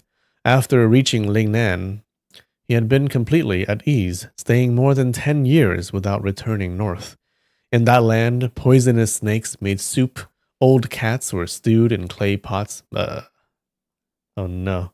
Mottled fish resembled rats, giant shrimp were called dragons, fatty pork stir-fried with conch, dragon lice steamed with rice grains. What is a dragon lice? Suckling pigs roasted to crisp skin, fruit bats simmered until the meat glowed red. Hong Qigong felt as if he had ascended to heaven and delighted in it endlessly. Occasionally, when he saw injustice, he secretly aided the weak and eliminated the wicked. With his current skills, no one could trace his movements.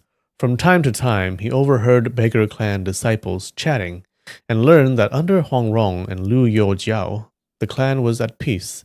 The split between the filthy and clean-clothes factions resolved.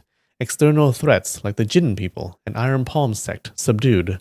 With nothing weighing on his mind, his daily life was simply to eat heartily and drink freely. That year, the second freak of the 5 freaks of Tibet had been murdering innocents in Guangdong, killing many good people. Hong Qigong, who hated evil with all his heart, had intended at first to kill him immediately, but he realized that slaying one would be easy. Tracking down the remaining 4 would be hard. So he secretly shadowed him, planning to wait until all 5 gathered and then wipe them out in one stroke. Unexpectedly, this pursuit carried him from the far south all the way north to Huashan. 4 freaks had already assembled. Only the first remained, and it was on this snowy night that he encountered Yang Guo instead. Hong Qigong said, Never mind that for now. You look hungry. Let's eat first, then talk. He scraped aside the snow, gathered dry twigs and branches, and lit a fire. Yang Guo helped pick up firewood. What are we cooking? He said. Centipedes, Hong Qigong replied. Yum! Yang Guo thought he was joking and smiled faintly, asking no further. Hong Qigong grinned. I've chased the 5 freaks all the way from Lingnan to Mount Hua. If I don't treat myself to a few rare delicacies, how can I answer to this old stomach? He patted his belly. Yang Guo noted that though his bones and frame were sturdy, that belly was plump and cumbersome. On the northern side of Mount Hua, the coldest place under heaven, the centipedes are fattest and most tender. Guangdong is hot, everything grows fast, but the centipede meat is coarse. Hearing him speak in earnest, Yang Guo began to suspect he was not joking after all. Hong Qigong arranged 4 stones around the fire and set a small iron pot atop them and scooped in 2 handfuls of snow. Come, let's fetch centipedes. With a few light bounds, he was already perched on a cliff 2 zhang high. Yang Guo hesitated. The cliff was steep. Useless boy! Get up here! Hong Qigong barked. Yang Guo hated being belittled. Gritting his teeth, he leapt upward. What's there to fear? If I fall and die, so be it. Emboldened, his lightness skill flowed more freely, and he kept close behind Hong Qigong. Even where the rock was slick and treacherous, he managed to climb up. Within the time to drink a cup of tea, he reached a deserted summit peak. Seeing Yang Guo's courage and lightness skill, Hong Qigong grew fond of him.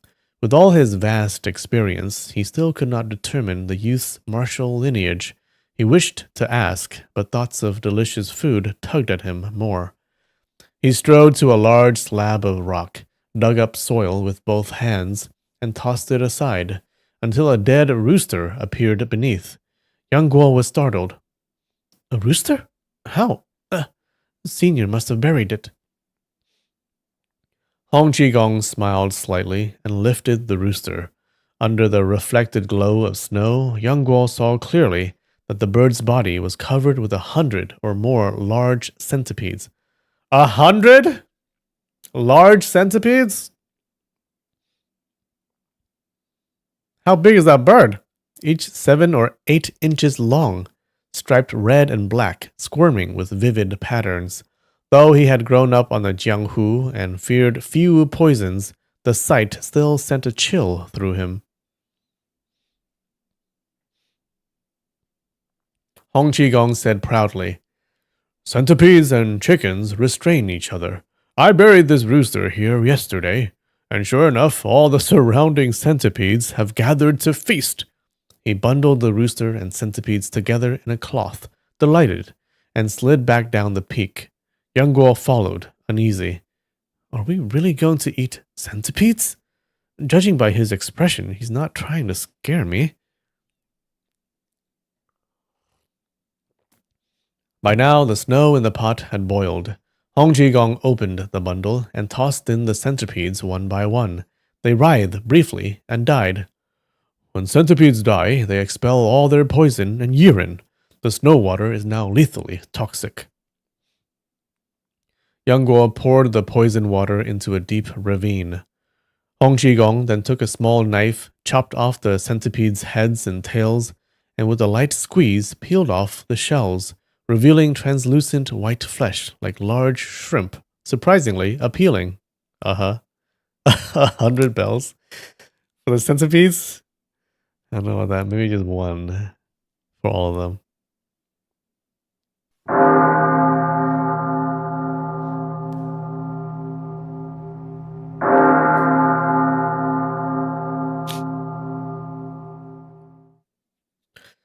Yang Guo thought, prepared this way, perhaps they really are edible. 1 for the rooster. All right.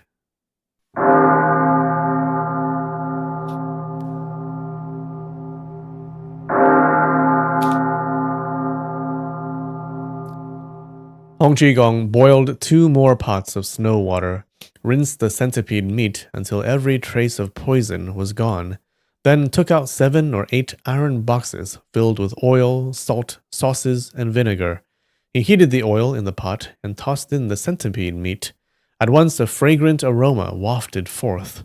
Young Guo saw Hong Qigong gulping down drool, his greed for food utterly exposed, and could not help feeling both shocked and amused. Hong Qigong waited until the centipedes were fried to a light golden crisp, then mixed in with the seasonings. He reached into the wok, lifted one out, and popped it into his mouth. He chewed lightly, eyes half closed, and let out a long sigh, as though nothing under heaven could surpass this pleasure. Taking the wine gourd from his back, he set it aside. Don't drink wine when eating centipedes. You'll spoil their flavor. He ate more than a dozen in one breath, then said to Yang Guo, Eat, boy. What are you being polite for? Yang Guo shook his head. I'm not eating that. Hong Qigong blinked, then burst out laughing. Oh, good, good. I've met plenty of heroes who don't flinch at losing their heads or spilling blood, yet not one dares eat a centipede with this old beggar. You little brat, still a coward after all. Roused by the taunt, Yang Guo thought, I'll shut my eyes, not chew, just swallow a few. No need to let him look down on me. He used 2 thin twigs as chopsticks and picked up a fried centipede.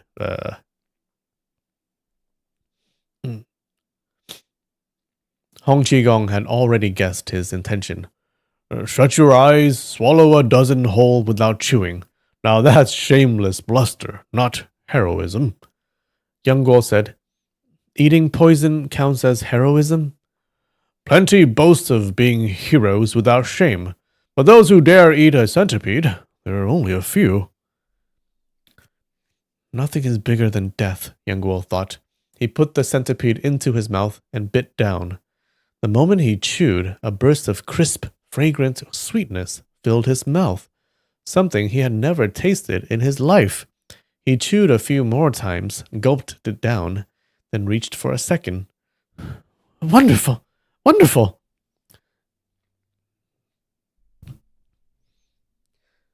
Seeing him enjoy it, Hong Qigong was delighted. The two snatched and grabbed, devouring more than 100 centipedes, until not a single one remained. Hong Qigong licked his lips, wishing he had another 100 to swallow. Yang Guo said, I'll bury the rooster again. Lure in more centipedes. Hong Qigong waved a hand. No use. First, the rooster's ferocity is spent. Second, there aren't any big ones left nearby. He suddenly stretched, yawned, and toppled backward onto the snow. I've been chasing those scoundrels for 5 days and nights without sleep. After such a fine meal, I'm going to sleep 3 days straight. Even if the sky collapses, don't wake me. Keep watch. Don't let a beast sneak up and take half my head in one bite. Yang Guo laughed. As you command. Hong Qigong closed his eyes and soon fell into a deep sleep. Yang Guo thought, this elder is truly extraordinary. Will he really sleep 3 days? Well, 2 or not, I have nowhere to go. I can wait. The Huashen centipedes were creatures of utmost cold. After eating them, he felt a chill gather in his belly. He found a flat rock to sit on and circulated his energy for a long while before feeling comfortable again. Wait. Is this going to increase his internal energy? Like the cold bed? Snowflakes like goose feathers kept falling. A layer of snow covered Hong Qigong from head to toe like cotton. A living person radiates heat. Snow should melt upon touch. How could it stay on his face? Yang Guo was puzzled and suddenly understood. Of course, he withdraws all his heat inward while sleeping. A living man turning corpse cold in sleep. Such inner strength is truly astonishing. Auntie had me sleep on the cold jade bed so that I could one day reach this level. The cold jade bed.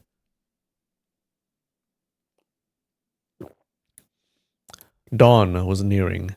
Hong Qigong was already buried beneath a mound of snow, only a raised hump on the ground showing where he lay. Yang Guo felt no drowsiness. The surroundings were still dark when he suddenly heard swift crunching steps in the snow from the northeast. Oh no, it's the 5 Tibetan people. He focused his gaze and saw 5 black figures racing toward him, their movements swift, blades glinting on their backs.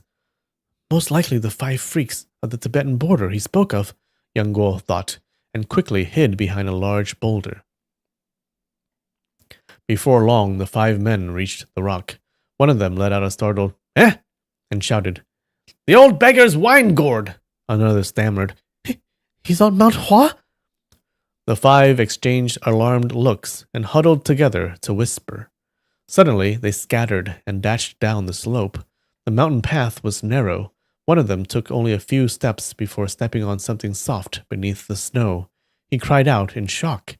The others gathered around, brushed aside the snow, and found Hong Qigong lying there, as though dead for some time. Overjoyed, they checked his breath. None. His body was ice cold. They shouted and leapt about wildly, as if they had found some priceless treasure.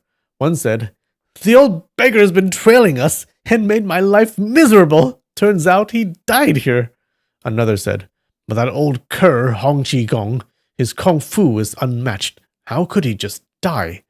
A third snorted, "No matter how good your kung fu, you still die. I think how old the old cur is." The others all agreed. "Lucky King Yama dragged him off. Otherwise, he'd be a nightmare to handle." The first one said, "Come on, let's chop this old cur a few times for good measure. Even the 9-fingered divine beggar Hong Qigong, hero of the age, still ends up hacked into bits by the 5 heroes of the Tibetan border." Young Guo thought, So this is elder is Hong Qigong. No wonder his skills were so great. Xiaolong Nu had once mentioned his name and the 18 dragons subduing palms, though neither she nor Lin Chaoying had ever known his appearance or temper.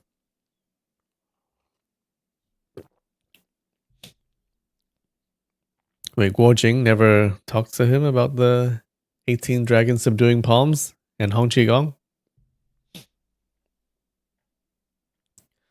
He held the jade bee needles nearby. 5 together would be difficult to face, so he planned to wait for the right moment, hit 2 or 3 with hidden weapons, then deal with the rest.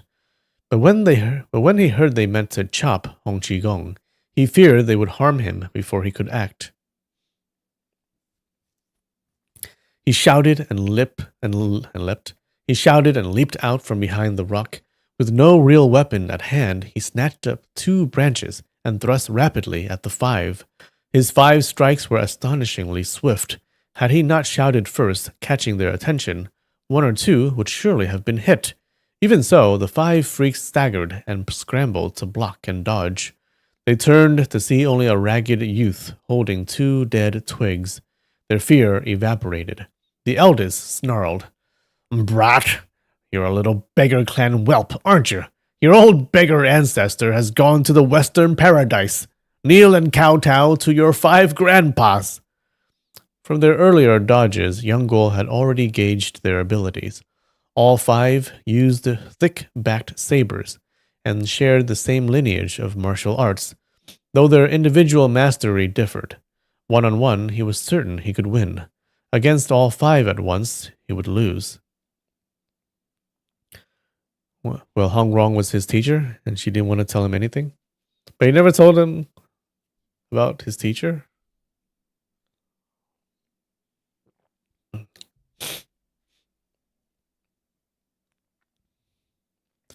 Hearing the demand to kowtow, he replied, "Yes, this lowly boy will kowtow to the 5 grandpas." He stepped forward and knelt. This move, reverence before treachery, had once been used by Granny Sun to nearly blind the Qianzhen priest Jiang Ji Guang with a surprise-hurled vase.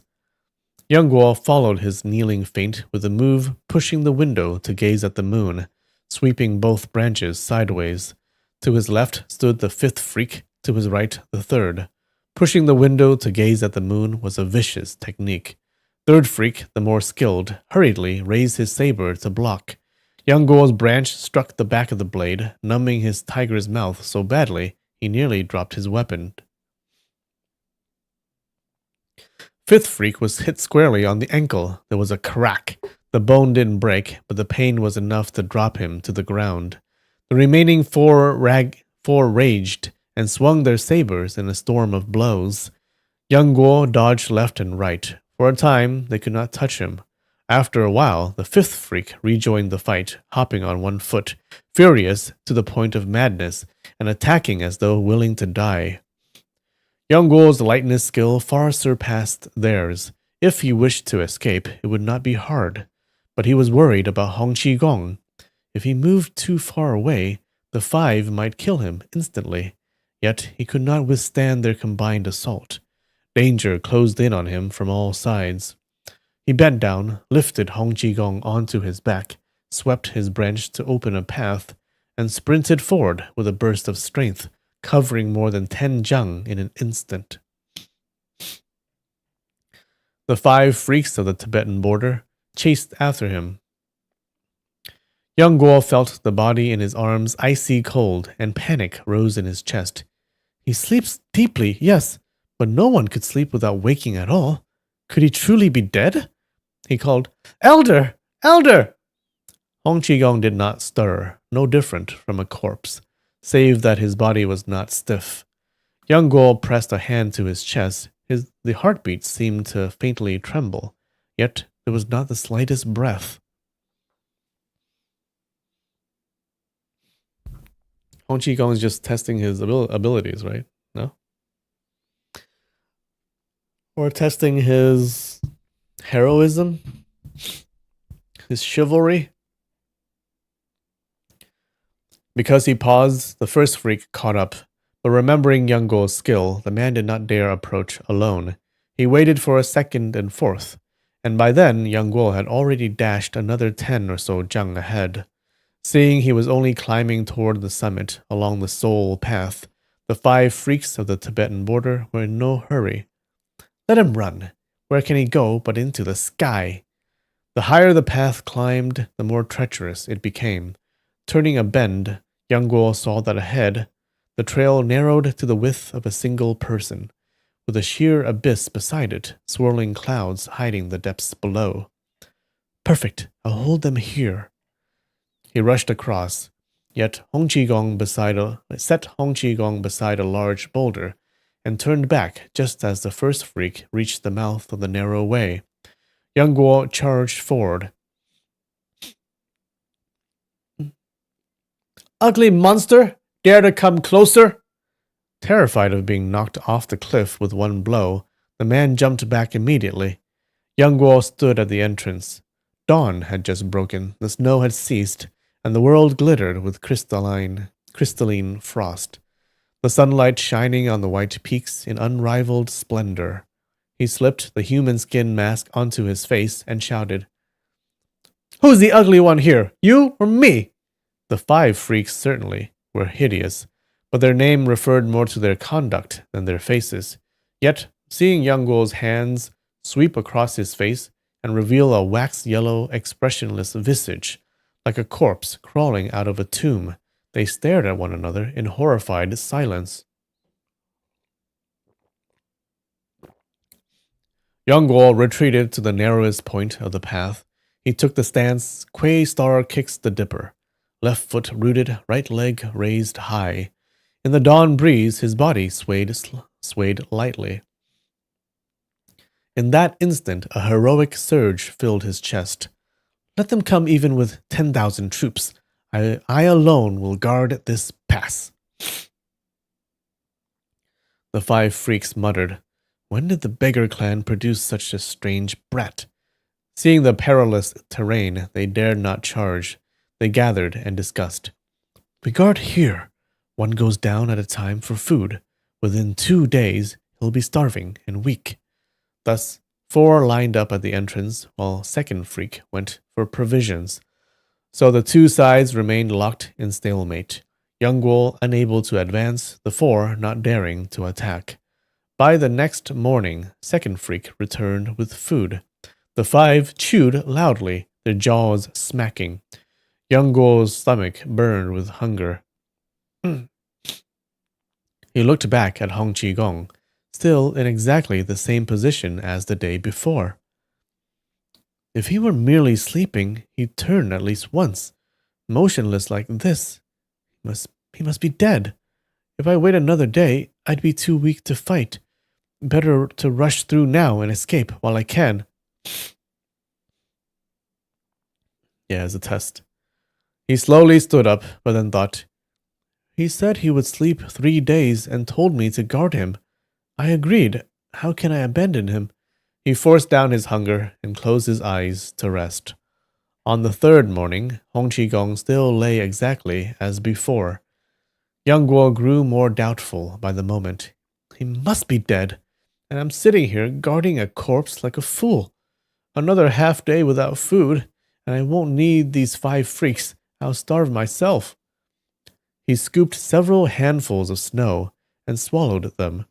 The emptiness in his belly eased a little.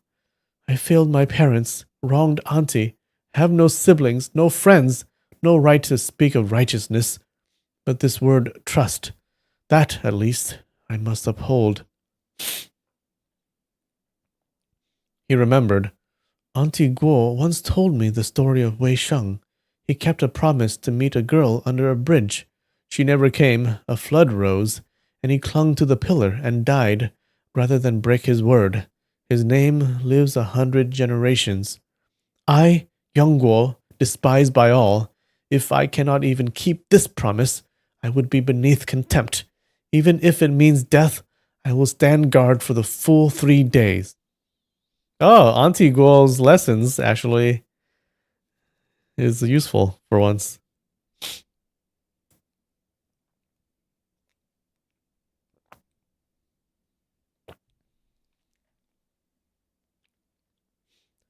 Another night and day passed in a blink. On the morning of the 4th day, Young Guo stepped before Hong Qigong and tested for breath. Still none.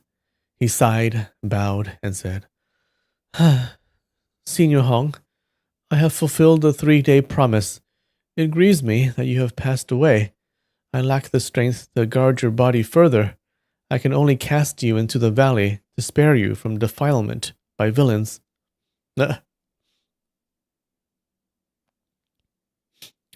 He lifted the body and walked toward the narrow path. The 5 freaks assumed he could no longer endure hunger and meant to flee. They shouted and charged toward him. Young Guo gave a great cry, hurled Hong Qigong's body into the abyss, and rushed straight at the first freak. All right. That was cool. How'd you guys like that? Hong Qigong's gonna wake up and just destroy the 5 freaks.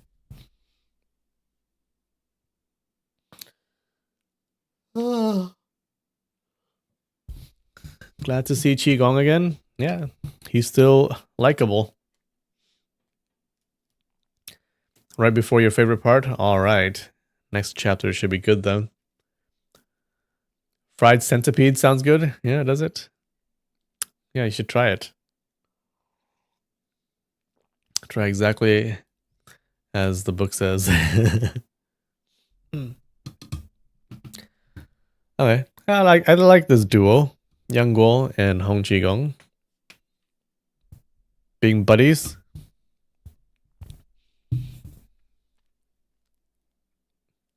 Need to go to Huashan and fetch some. As long as you don't drink the snow water, you'll be fine. Yeah. I don't know why people think snow water is clean. It's not, right? Snow is not clean. It's hella dirty.